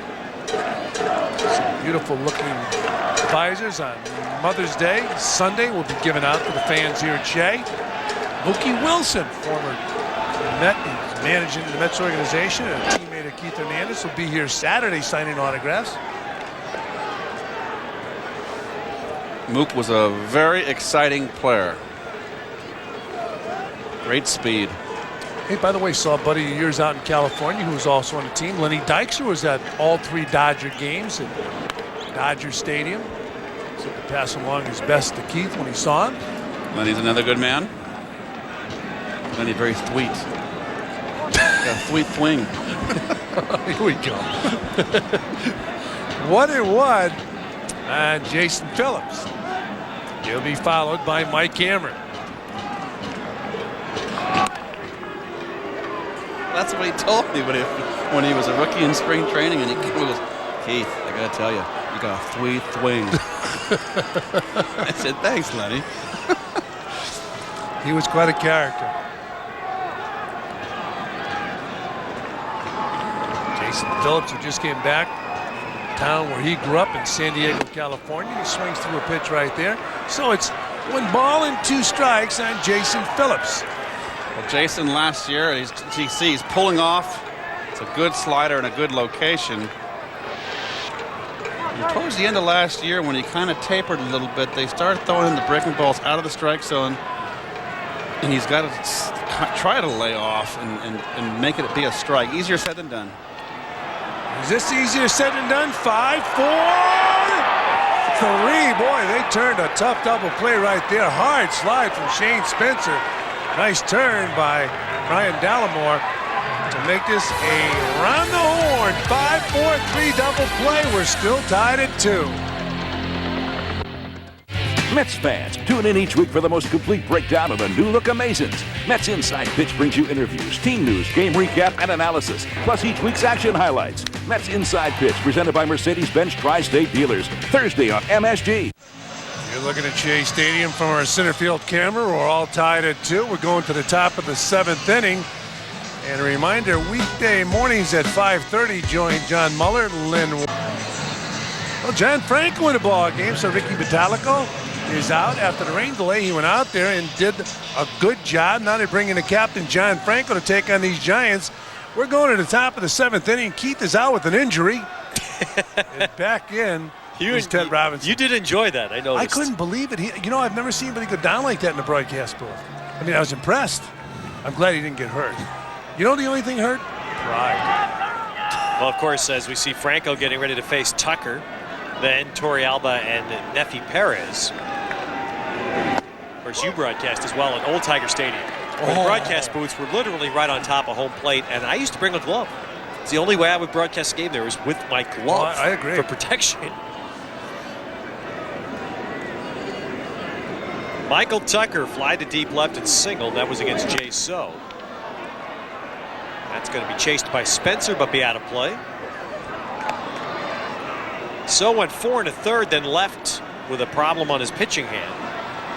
Bottalico came on to make his first Met appearance and retired all 5 men that he faced. Looked good. Keith and I were talking about it, wondering whether or not Ricky Bottalico would come back out after the rain delay, but he's hungry like a rookie now. And Franco blows one by Tucker and strikes him out. That's been one of the intriguing things about John this year at 43. Fran, as we see the Panasonic digital replay, I mean, he's got a lot more life on the ball. We've talked about it during the offseason here at Shea Stadium. John Franco was in here quite a bit working out, working on the weight machines, and he's throwing the ball well again. He's faced Tucker 5 times and struck him out 4 now. Here's Torrealba swinging roller back to the mound. And Franco makes that play. 2 down. So John Franco coming off that mound to field his position. And he's, it's funny, his arm is solid and healthy again, and he's pitched for a number of years intelligently. Number 10. After a while, the fastball goes away, but he's getting the ball up there pretty good now. And I look at his motion and see that working out. Helps you stay in shape, helps you keep your speed and your reflexes. Now Nefi Perez, switch hitter, bat right-handed. 2 hits off Jae Seo, batting left-handed tonight.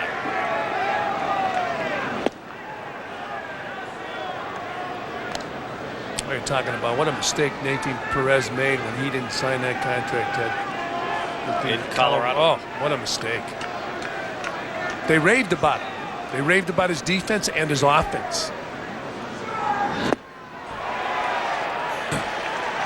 Sometimes you got to say thank you. Well, a lot of hitters have found out that life is much better there than anywhere else. And I mean, they offered him a terrific contract. 2-1. You know when they start raving about you? That's when you sign. And it's funny, we'll see Colorado in a couple of weeks here at Shea. What guy's gone back through this year and gotten off to a terrific start is Vinny Castilla. Yeah. Vinny Castilla loves hitting in Colorado. Like even Mr. Met would like to hit in Colorado. 3-1. Tyler Walker, the pitcher, was on deck. Now Davey Cruz has come out. So Felipe Alou is not going to waste a chance to try to score if Nefi Perez gets on. 3-2. Rockies tonight. There's Tyler Walker, the former Met.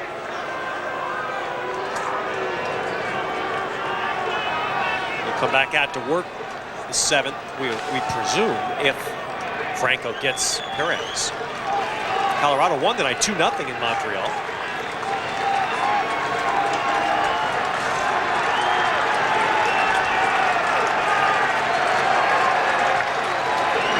Low, so a walk. And now the Giants will wind up changing. Cruz will be the pinch hitter.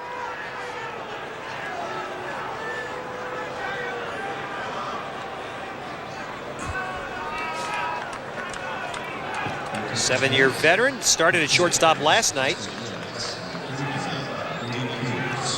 Was out of baseball in the spring. The Giants picked him up, started the year AAA, and some injuries struck. He was recalled about a week or so ago. There's a veteran, Felix Rodriguez. He'll come in to pitch in the bottom of the 7th. Well, the Giants have to send Perez. They've got to try and seal the base with 2 outs. Mike Piazza has struggled with his throwing. That's an interesting call now when you put up a pinch hitter. And Franco misses low. Well, with the track record right now for Mike throwing, and even if Mike was managing against himself right now, he would test by sending the runner. You got to test him. Third base coach Gene Glenn is the sign man for the Giants. Nefi Perez, no stolen base attempts this year.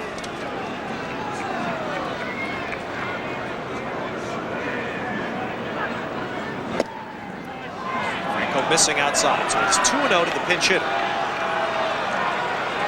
Franco thought he had a strike there.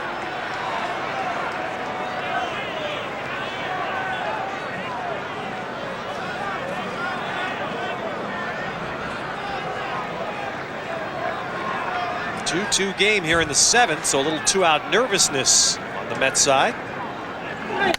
Swinging a ground ball right to Kaz Matsui. And no problems there. The pinch hitter out. The Giants are out. The Mets trying to break this tie in the bottom of the 7th. Shea Stadium after a rain delay. I didn't keep my watch. Did you put a watch on it, Fran? No. That's probably what mattered. Oh, thank you, Mike Santini. An hour and 19 rain delay. Back in the bottom of the 7th as Felix Rodriguez takes over. Former catcher converted to the mound, and he has good stuff, good strong arm. How about these catchers that go to the mound? You got Rodriguez. How about Troy Percival?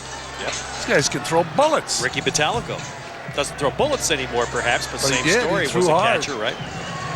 Felix Rodriguez has been around a while. This is his 18th game as the Giants bullpen. It's a lot of work, a lot of appearances. Mike Cameron will start, then Danny Garcia, and then likely a pinch hitter for John Franco. Cameron has walked and bounced into a fielder's choice.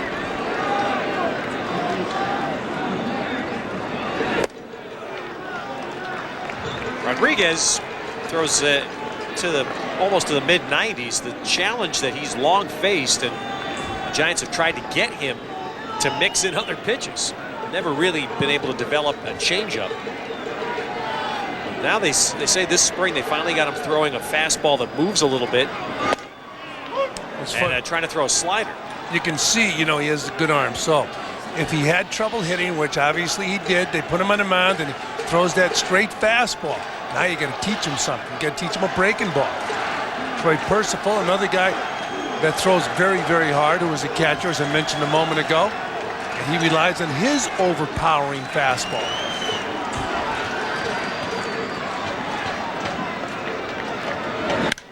There's a high fly ball to left center. And drifting back is Tucker, and he's got, or Hemmons rather, and he's got just enough room. Sure, every time Mike Cameron hits a ball now, he'll remember Milton Bradley at Dodger Stadium going up and bringing the ball back in. As you look at our Panasonic digital replay. Boy, you see that pitch was in a great spot to hit. Mike just got that to the end of the bat. And he looked like he was a little bit out front. If you remember last night, 2 hits to right field. Just missed a home run there. One away, and Danny Garcia hit by a pitch and then double to right.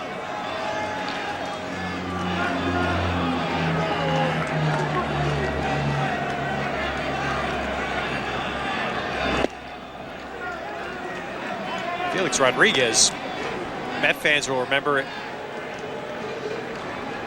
While the Mets beat him in Game 2 of the playoffs when the Mets and the Giants played in 2000 on a hit by Jay Payton in the 10th inning. In Game 3 here at Shea, in the extra innings, Jay Payton had an at-bat against Felix Rodriguez. I've never seen anything like it. Payton broke 3 bats in 1 at-bat. It was, I believe, if I remember the number, was 13 pitch at-bat before Rodriguez finally got him out. Payback. But it was amazing. I've never seen a hitter break that many bats in 1 turn.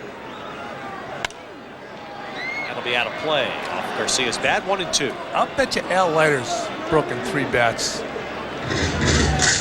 He had to over this because he's broken so many bats with his hard stuff inside the right-handers.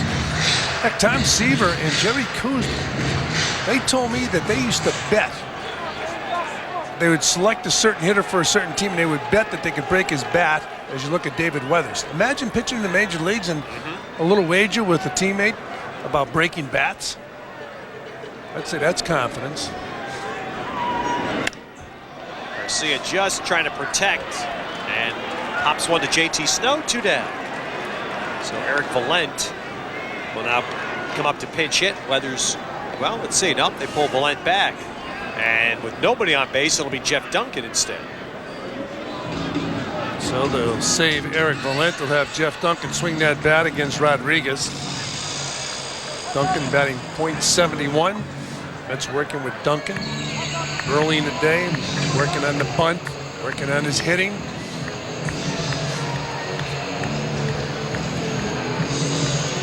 Well, that's the challenge. So a good inning for John Franco.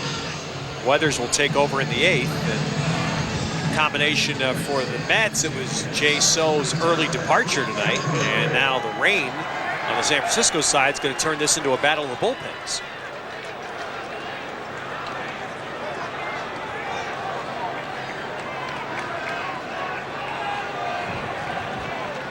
So Duncan, who's had just that 1 hit since coming back to the Mets, he was called up when Cliff Floyd went down with an injury.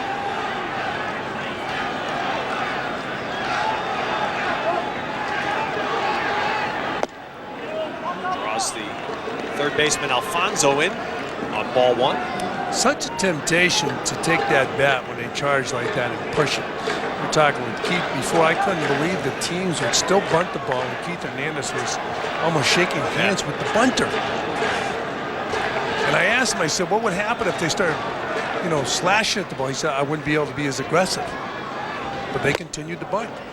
2-0. I mentioned how the Mets have been working with Jeff Duncan on bunting for base hits. As Matt Galante looks on.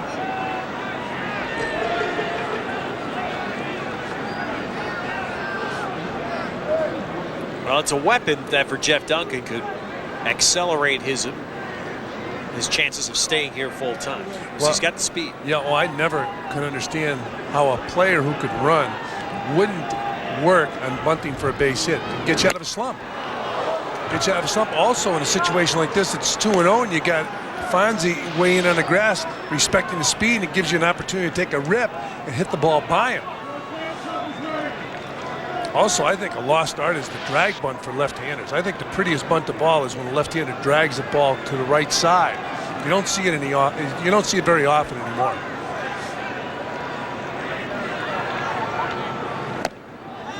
0-2 on the outside at 95. So that's the kind of pitch that makes Rodriguez tough.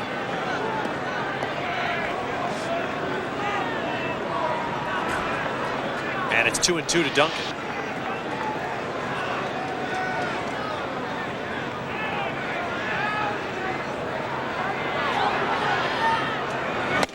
And he hit the same spot. So he gets strike 2 and strike 3 looking on Duncan. Mets go out. We go to the 8th. Still tied. Every Tuesday and Wednesday, Mets fans have a date with MSG. Catch the new look Mets with Speedy Kaz Matsui, Mike Cameron, and Mike Piazza. That baby is gone! The boys keep looking to put it all together as the season heads towards the summer. MSG Network brings you every pitch and every angle with the best baseball production in the business. Every Tuesday and Wednesday, it's Mets baseball all season long on MSG Network. Mets. Record-setting night for Mike Piazza as we go to Matt Loughlin. Ted, as you might imagine, the Hall of Fame is interested in something from Mike Piazza. What it is has yet to be determined. The ball has been retrieved. It's in his locker. Charlie Samuels, the Mets equipment manager, took the bat out of play, so those two items have been secured. Mike has indicated that he will keep the ball for himself. Who will get the bat remains to be seen. Perhaps it will be the Hall of Fame. I'm sure parts of his equipment, also parts of his uniform will go, but because of the rain delay, Mets equipment team has not been able to get any of that gear. That'll be determined after the game. So right now, 2 items secured. Michael keeps some. The Hall of Fame will get some on this record-setting night. Back upstairs to you. All right, Matt. As Mike Piazza hit that home run in the first inning tonight, the Mets got an unearned run in the second and have not scored since. If you haven't been up to the Hall of Fame, you got to go up there. I mean, they have some great stuff that signifies tremendous memories on the part of guys like Mike Piazza and the rest of the Hall of Famers. Dallimore just eaten up on the inside there by Weathers. And a good job by Zeal cutting in to take that ball and make the play. Todd Zeal playing baseball now with the effervescence of a rookie. He said he's playing with house money. This is it for him this year. This is a severe jam shot right there. Todd Zeal moving to his left, gloves it, and flips across the infield. Todd's got to get behind the plate one time before the year ends. You tell him that. He really does. That's where he made his name in the minor leagues. As the batter is JT Snow. Did you see the play? You talk about a catcher. I mean, he's a Gold Glover. It's a short name. Mike Matheny of St. Louis made a play last night that one of the best I've ever seen by a catcher, and I'd never seen the play before. At the end of the game. I saw it. He had to And throw the runner out. Right, from the backstop. Just very quickly, it was a one-run game. The Phillies had the bases loaded with 2 outs in the bottom of the ninth, and they struck Pat Burrell out, but Matheny missed the pitch, and it sailed to the backstop. Snow's foul goes out of play, and he had to run the ball down at the backstop and throw that long throw, and got Burrell by a half step to end the game. And as you well know, all the ballparks now have moved the backstop closer to the catcher. If that's when the backstop, if he had to chase the ball further back, doesn't get it. At a Yankee Stadium, for example. Doesn't get it, right. Now, we haven't been to Philadelphia yet, but I assume it's like the new parks where it's pretty close. Snow with a liner caught by Zeal. Where's that fountain of youth? Huh?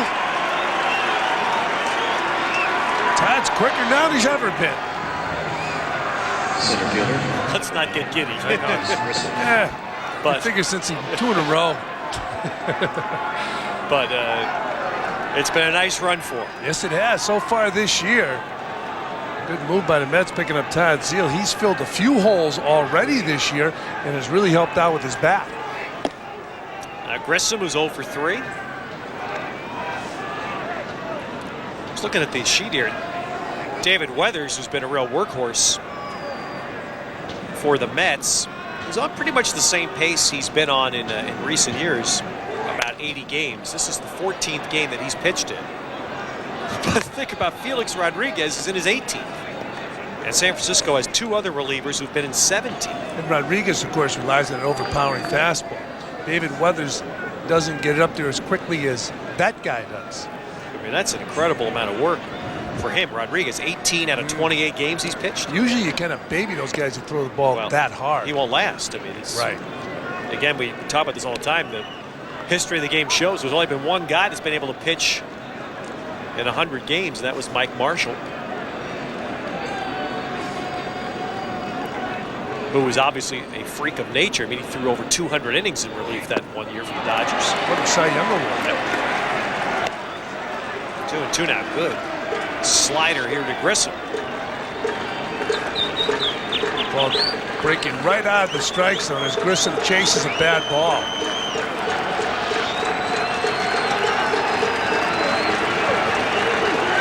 Strike 3 right down the pipe. Good inning by Weathers. And now the Mets will have the top of the order. Matsui, Seo, and Piazza coming up, trying to break this tie.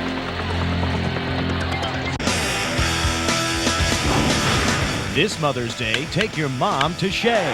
Come see the Mets battle the Brewers on Sunday, May 9th at 1:10 p.m. All women in attendance will receive a Mets visor, courtesy of Palmer's Shea Butter and Dwayne Reed. Moms love Mets baseball too, so treat your mom to a special day at the ballpark. For tickets, call 718-507-TIXX or log on to Mets.com. Pitcher's night here at Shea. A little wet outside, a little wet inside, but skies have cleared now, and we should be able to get this one to a conclusion. As Kaz Matsui will start the bottom of the 8th. Zeal and Piazza to follow. Felix Rodriguez still on the mound for San Francisco. Matsui will face him for the first time. Alfonso already in on the grass at third. Matsui right now has got to tell himself to wait and use his hands like Mike Piazza talks about trusting his hands, because Rodriguez throws too hard. If you jump at him, you're in trouble. See, the interesting thing here to me is that, I mean, have you seen, how many times have we seen Matsui try to bunt for a hit this year? Not very often. And I can't remember. And look where Alfonso's playing. Yeah, that's, I can't remember him trying to bunt for a hit.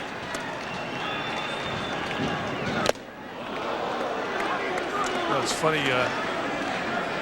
You know, when you're struggling and you're jumping at the ball, you feel that you're quicker, but your body's quick because you're just getting out there, but your bat slows down, and you got to be quick on this guy. He'll eat you alive. And as you often say, you don't need much because he'll provide the power. Oh, absolutely.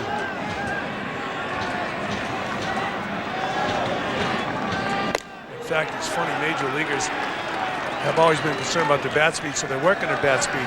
You would hear a lot of the old-timers say that the harder a guy threw, the heavier the bat you wanted. When a guy threw the ball, you know, all kinds of tricks involved, you wanted a light bat. But Barry Bonds uses a light bat all the time.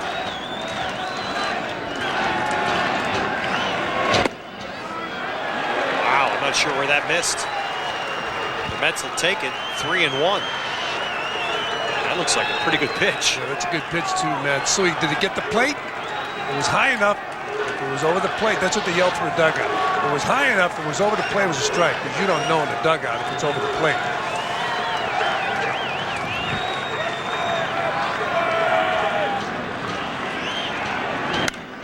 Fouled away. So here's where Matsui will try to employ those skills that you want from a leadoff hitter right here. He needs to be sure it's a strike. Just trying to get on base. They would tell leadoff hitter, or a lot of hitters, to choke up on the bat, try to get the head of the bat on the ball. Alfonso's back at third now with 2 strikes.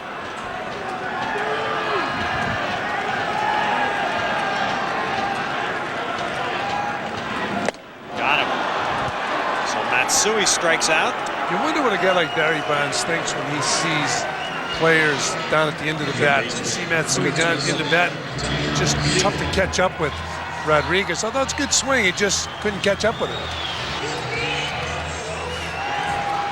So Todd Zeal will bat with 1 down. Dave Righetti, the pitching coach for the Giants,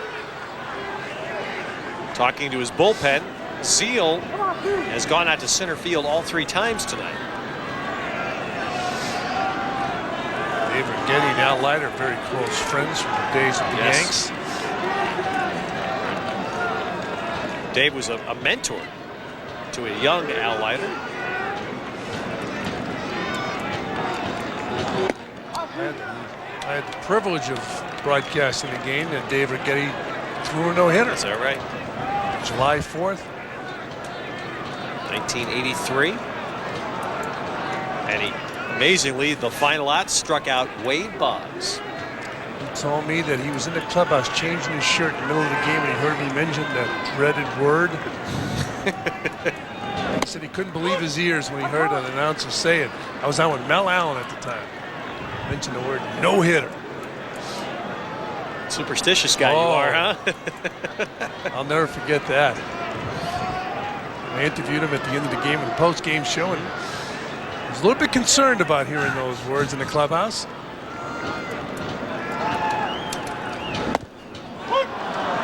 Movement on Felix Rodriguez pitches. When Zeal thought moved too much, 1-2. That's a good pitch. It's pretty much an unhittable pitch. That's the problem. Yeah, right. That's why when you complain, you want to make sure it's on an unhittable pitch. 1-2 to Zeal. Back through the middle, and the Mets have a runner with one out. And that'll get Piazza to the plate with the pitcher coming out of the stretch. And all Zeal did was he allowed Rodriguez to supply the power, and all he did was get the head of the bat into the hitting zone. Watch it. Short swing, right. Make contact. Short swing, make contact. And because of that Veteran hitting. Veteran hitting. He was a veteran hitter. And he opened up, and he put the bat on the ball. Up the middle the ball goes, and Zeal continues to impress.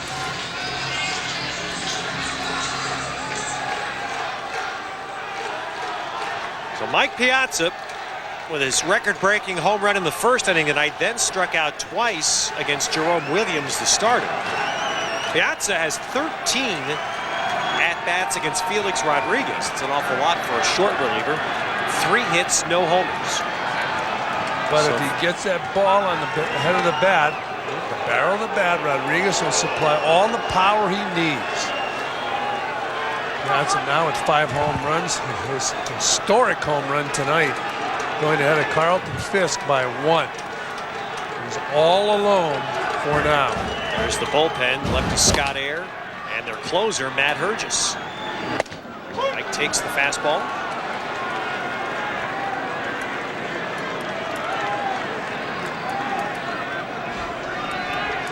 Mike said he tries to go up to the plate and just focus on the baseball. He said he tries to trust his hands and relax, not overcomplicate it by too much thinking.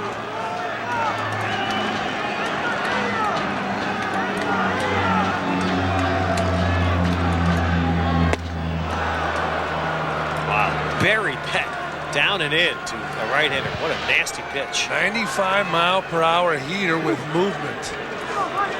So he doesn't need another pitch. I know, Ted, how baseball is. They say, yeah, you got to have another pitch. Well, if he just changes off that fastball. Well, yeah, I think that's what they call the two-seamer, where they've got him to throw that more, where he's getting more late movement with it. Well, that was some good ball movement right there, down and in. You see a catcher shake his head like that, he wants to make the hitter think. You see what happened? Mike Piazza stepped out because he got Rodriguez to shake his head. Mike's probably thinking, well, he throws us a fastball. What's next? Anytime you see a catcher shake his head to a pitcher, this is a crazy game. You want to be on the same page as the pitcher. So now you're consistently on the same page. You decide, I want to make the hitter think. So the catcher tells the pitcher, shake me off. Say no. So you make the hitter think.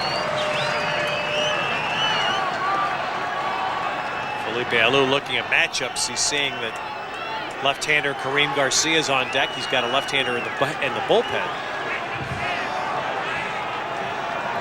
Torrealba. That throw to first. No. Pitching away. 1 ball, 2 strikes.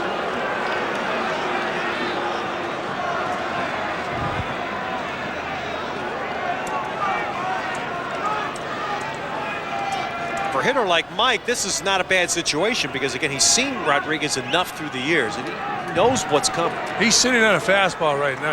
When a guy throws this hard, you can't sit on anything else. Inside. That's bounce foul. When the Mets beat Rodriguez in the playoffs in 2000, remember that was the game that Benitez gave up the home run to Snow in the bottom of the ninth. The Mets came back to win the game in the 10th inning. Darrell Hamilton got a hit, a double off a changeup. And Jay Payton singled him in on a slider. And it was a very difficult loss for Rodriguez and the Giants to accept because Rodriguez got beat without throwing his best pitch. You got to throw your best pitch, especially in roles that you find a relief pitcher when the game's on the line. He needs his best pitch right now. It's a tie game. Going away. Whoa. Oh, Andy Fletcher. You can see the umpire. Andy Fletcher, he looked and he just shook the head as if to say, no, just missed. 2-2. It's funny. That's what that fastball inside will do to a hitter. You'll start to open up. If this ball's on the plate, Mike doesn't handle it. Watch the umpire's head. Oh, no. But that arm almost went up. He had to hold it. 2-2.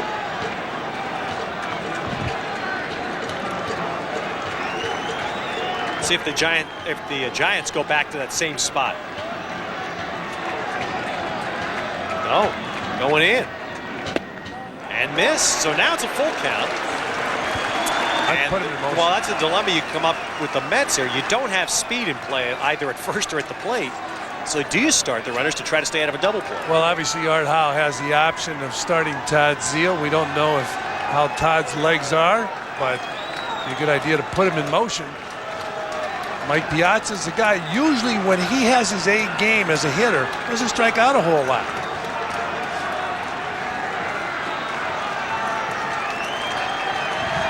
(3-2). Going inside. When you see the catcher do that on a right-handed hitter, it's going to be a fastball. Catcher goes inside. If the hitter wants, the first base coach could yell something down to him. Let him know where the location is. Now watch this. He's still shaking his head no. You want to go in again. Torrealba does at least. He's going to move late. Yep. Zeile's running. And Piazza hits one high in the air. Left center. Hit well. Grissom is back and he's going to have room. Oh, that ball had a look like it might make it. He is living. And I think it died. He thought he had a shot. Look at this.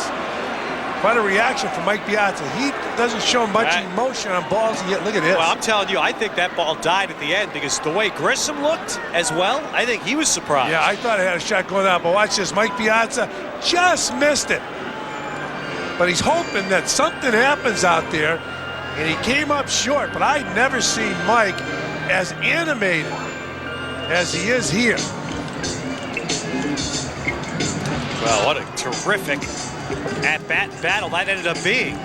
And well, yeah, exactly. That's right. You know, Al Kaline years ago did that, broke his hand.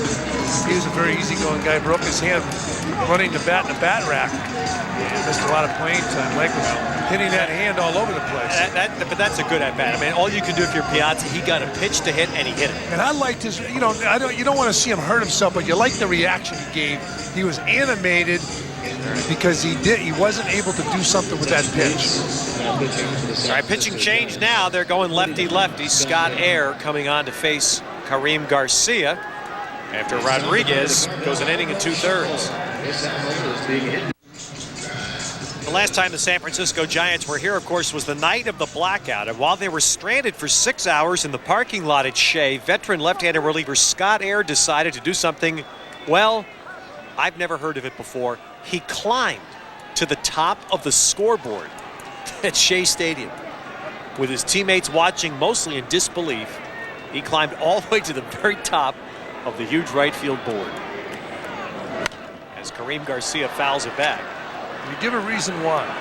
He said because I asked him tonight before the game, there's nothing else to do. Makes sense to me. And I think he was loaded up a little bit on Cheetos, too. Yeah, right. That's what they were eating. That's all they could find to eat was Cheetos. But, I mean, he was up there by the Mets along the skyline at the top of the board. And then I told him about the home run that Mo Vaughn hit here 2 years ago that hit off the very top of what's now the Budweiser, right about where the crown is on the B. Up in here. Yeah, where that ball hit. And he said, you got to be kidding me. He hit a ball there because he was up right above that, and he knows how high that is.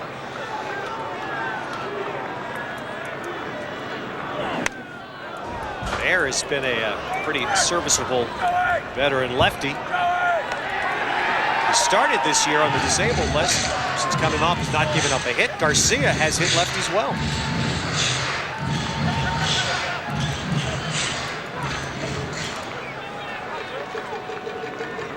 The Mets have Braden Looper ready to go for the 9th. They'd love it to be a save situation. If it isn't, they have the option to bring Weathers back out there.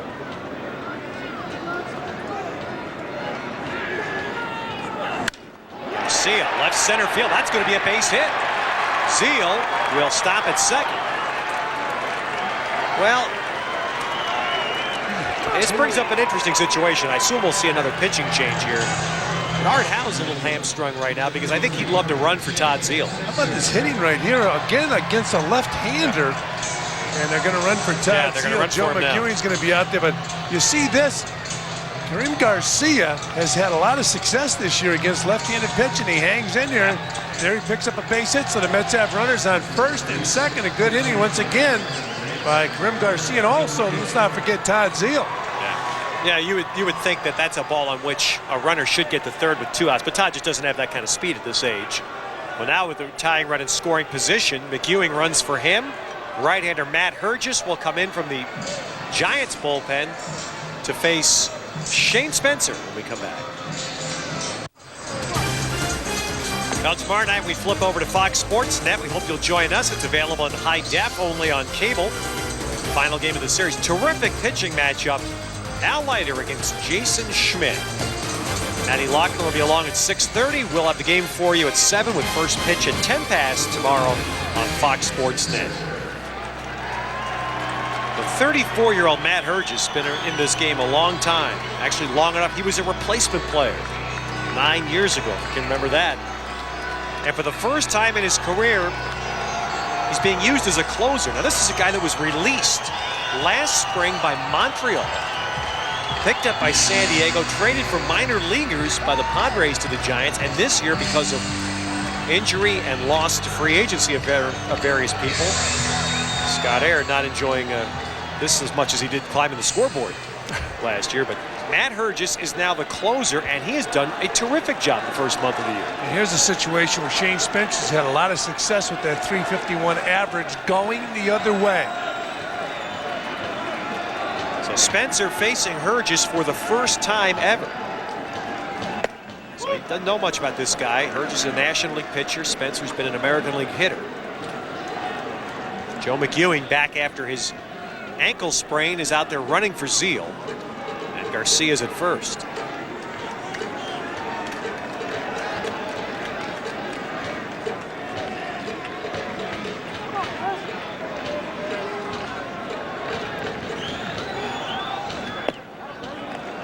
Breaking ball missing. 1 ball, 1 strike. San Francisco has spent now a year plus without their closer, Rob Nen. He's trying to make one last comeback from shoulder surgery. They're hopeful he'll pitch by the All-Star break. Tim Worrell was their closer last year, and the Giants let him go via free agency. Going away. In the air, left center field. Grissom chasing this one way back. Way back. It is off the top of the wall. It's gone. A home run. Spencer has homered, and the Mets have the lead.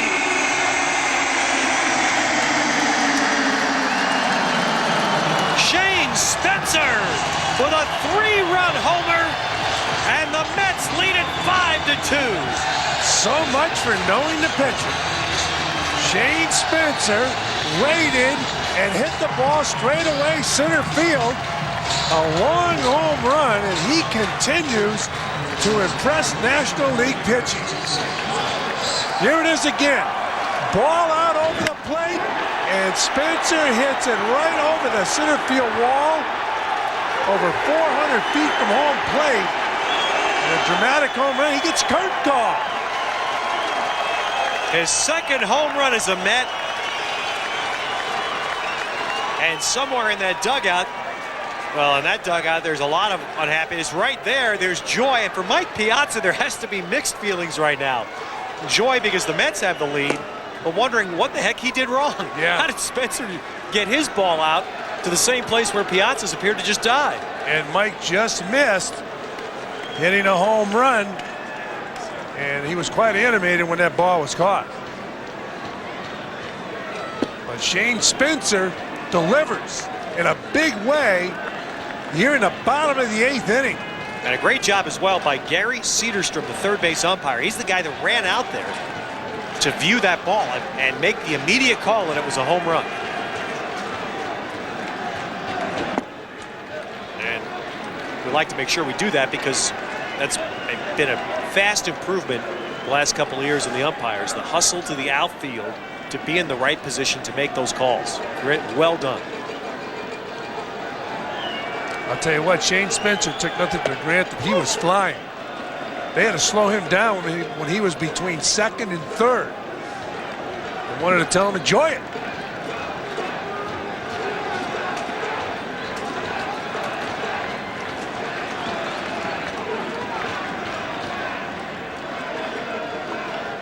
Where would the Mets be without Shane Spencer and Kareem Garcia the first month of the year? They would really be struggling. And Shane Spencer and Kareem Garcia have been extremely productive. Now ball to Phillips. Keep in mind, in this inning, Kareem Garcia got a base hit off the left-hander to keep it going for Shane Spencer. The center fielder, number 44. That's what I mean. Where would the Mets be without the two of them? They have pretty much done it all for the Mets. I mean, I got to believe the Mets are getting even more than they expected. They liked them enough to sign them, but they're doing it offensively and defensively and on the bases. They've been flawless. So Mike Cameron bats with 2 outs, and suddenly Braden Looper and that bullpen is getting serious because he's going to have something he hasn't had in quite a while, a save opportunity. Unless Mike Cameron hits one a long way. Mike Cameron last night went to right field. We mentioned Shane Spencer hitting the ball to right field. You're just waiting longer on the ball when you're thinking the other way. They're pitching them away. It's funny, though, sometimes you hit a home run, even though it's the right field, and then you get all worked up. And when you get all worked up, then you start trying to pull the ball again. But Shane Spencer didn't. He's been hitting the ball most of the time from center field to the right field foul line.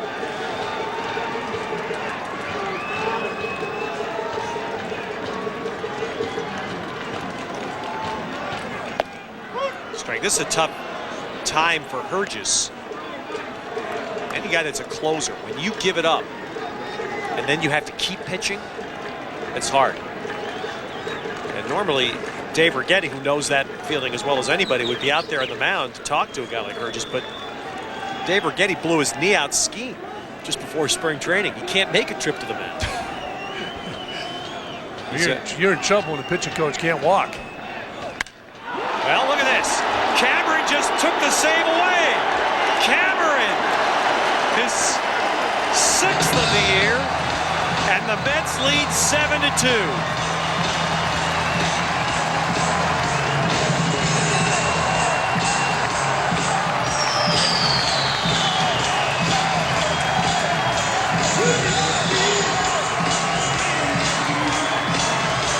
Well, if they were doing it for Felipe Alou, he'd love it. But he's going to hate this as Mike Cameron gets high fives all around. 6th home run of the season. He got all of this ball. And instead, Felipe Alou has to make the trip to the mound. And again, you know, it's the overriding feeling here is joy from the Mets side because the Mets are winning the game. But Braden Looper's got to be standing down the bullpen thinking, what did I do wrong here? I can't get a chance to save a game. Well, that's a big, toothy smile for Mike Cameron. And the worst feeling in the world for Matt Herges to come out of the bullpen and give up 2 long balls. Well, the Mets striking late for the 2nd straight night, getting the big balls from Spencer and Cameron. And they've put 5 up here in the 8th.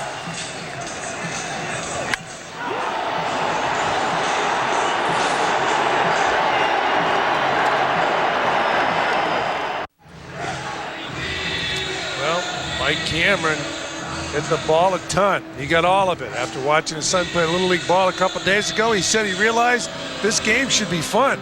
It was fun last night for him, and when you hit him like he hit it tonight, it's even more fun. So Mike Cameron sitting in the dugout with his teammates, and look at the clutch hits, Ted.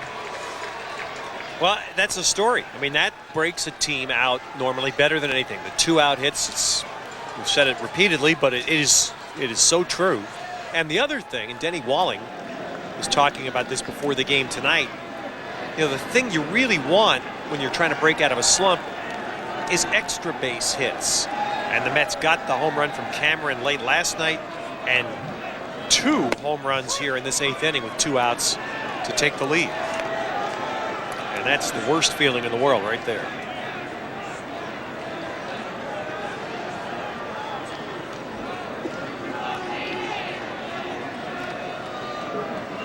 Danny Garcia is hit by a pitch from the rookie David Aardsma. It's the second time Garcia's been hit tonight. And the third Met to be hit.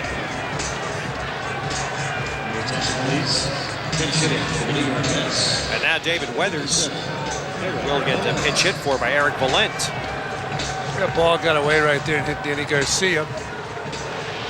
So that's the second time he gets it tonight. He goes down to first base.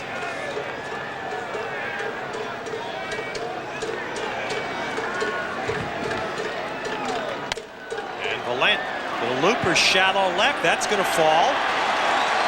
Garcia to second, holds there. And so the Mets have batted around in an inning that at one point had 2 outs and a runner at first base. Now 5 runs in. Scott Ayers still can't shake it. And of course, it was Ayers that gave up the hit to Garcia, which kept the inning going. Then Herges came in. Herges on the right. Spencer took him deep. Well, the Mets have been there. The Mets have had a few nightmare innings like this against them as Matsui fouls it away. And one of the nice notes about tonight we saw, Fran, is that remember that horrendous 8th inning that the Mets suffered against Pittsburgh here the night Glavine left the game with a shutout. And it was a 7-run 8th inning that the Pirates had on the 16th of April. Since that night, the Mets ERA out of the bullpen is 1.52, second lowest in the major leagues. And they've added so far 3 2/3 more scoreless innings tonight. That starting pitching staff has been terrific, really. Matsui back through the middle, and that's going to bring in a run.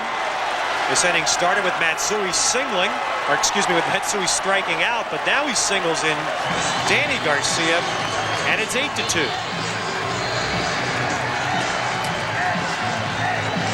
Well, they want Matsui to put the ball in play, and right here he does.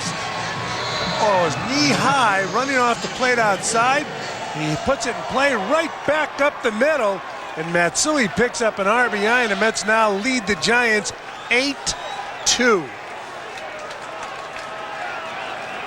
And now Joe McEwing's going to get an at-bat. Joe came in to run for Zeal. Zeal got a hit with 1 out here in the inning. And after Piazza flied out to deep center, there's a swing and a drive to Grissom, and that's going to be caught to finally put an end to the inning. But for the Mets, a 2-out explosion. Shane Spencer, the big hit, the 3-run homer that broke it open. Cameron followed with another shot, and the Mets have an 8-2 lead. Well, the Mets bullpen the last couple of weeks has really been tight. And tonight, not only no runs, no hits allowed by the pen tonight in 3 2/3 innings. So Rick Peterson, the new pitching coach with the Mets, has to be elated. He's working his magic here with the Mets. Not only the starters, but now the bullpen. Get that offense going like they did tonight in the 8th inning. And you look at Joe McEwing at third base. He went to run for Todd Zeal. Vance Wilson goes in and replaces Mike Piazza behind the plate. And at the plate for San Francisco is Jeffrey Hammonds. Corbin Moreno gets the 9th inning call here with no save on the line. David Weathers, pitcher of record for the Mets tonight. And for San Francisco, it's Felix Rodriguez.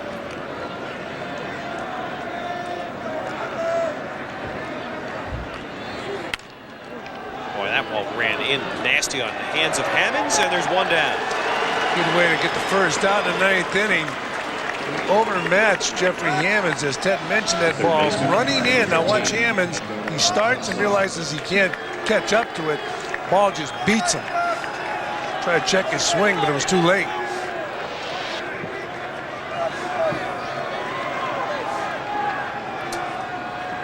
Well, tomorrow night we've got the big boys going. Jason Schmidt, the ace for the Giants. Al Leiter goes for the Mets. And with this 8th inning explosion by the Mets, I would think that it would, this is just my guess. No one else is responsible for this but me, but I would guess that would vastly increase the odds of Barry Bonds will play. If his team's lost, well, no, if his team's lost the first 2 games of this series. Well, he's never backed away from a pitcher, and he's going to face a tough one tomorrow night. Now Leiter. Yeah, the pitcher is irrelevant to him. I'm to Barry Bonds that I know. The pitcher doesn't matter. I'm saying I think because his team is likely going to have lost the first 2 games of this series, he'll say, you know, I think I need to be there tomorrow night. You take Barry Bonds off of any team, that team's going to be in trouble. You put him in the middle of the lineup, there's cause for concern, obviously. He might be in that lineup tomorrow night. So come on out to Shea, see the Mets and the Giants. 2-2 now to Alfonso. The people that came out tonight were probably disappointed Barry wasn't in the lineup, and they realized, hey, we have a chance to see history made, and they did.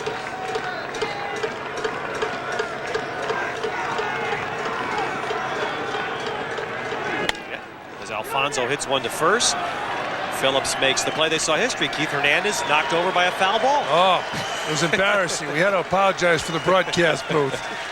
Well, coming up, we think in just a moment, it's going to be Sports Desk right here on MSG with the recap here at Shea. Roger Clemens looking good for number 6, and Herm Edwards on the new and faster Jets. All coming up on Sports Desk right after the ball game. Yeah, we figured we had foul balls with Keith in the booth. We had no problem. Keith almost get killed.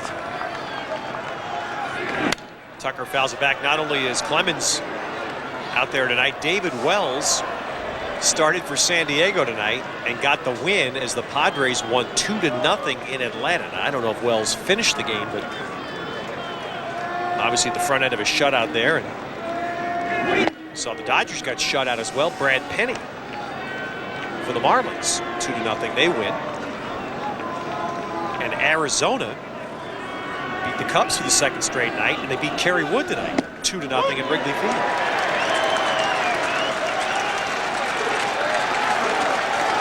Well, Marino can close the door and lock it right here against Michael Tucker with this 1-2 pitch.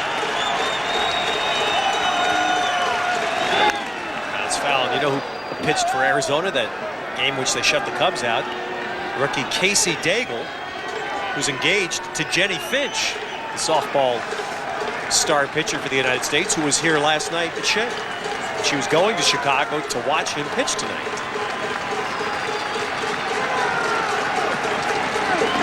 Got him with the high heat, and the Mets have won their 3rd straight. Shane Spencer's home run the difference as the Mets have taken the first 2 games from San Francisco, and now their Mets are starting to make that creep back towards 500. 3 games under that mark now. They're going to think about creeping over 500. Shane Spencer and Kareem Garcia leading the way. Really being productive in all phases of the game. Mike Piazza goes in the history book tonight. He's the catcher with the most career home runs past Carlton Fisk. It's been a tough night for the Giants bullpen.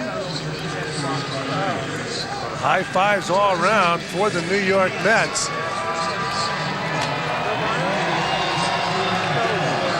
God, it's just a nice night. The Mets with a little late thunder, breaking open a tight pitching duel. 8-2, the Mets win it And we'll come back to recap things at Shea. Mets Wednesday on MSG.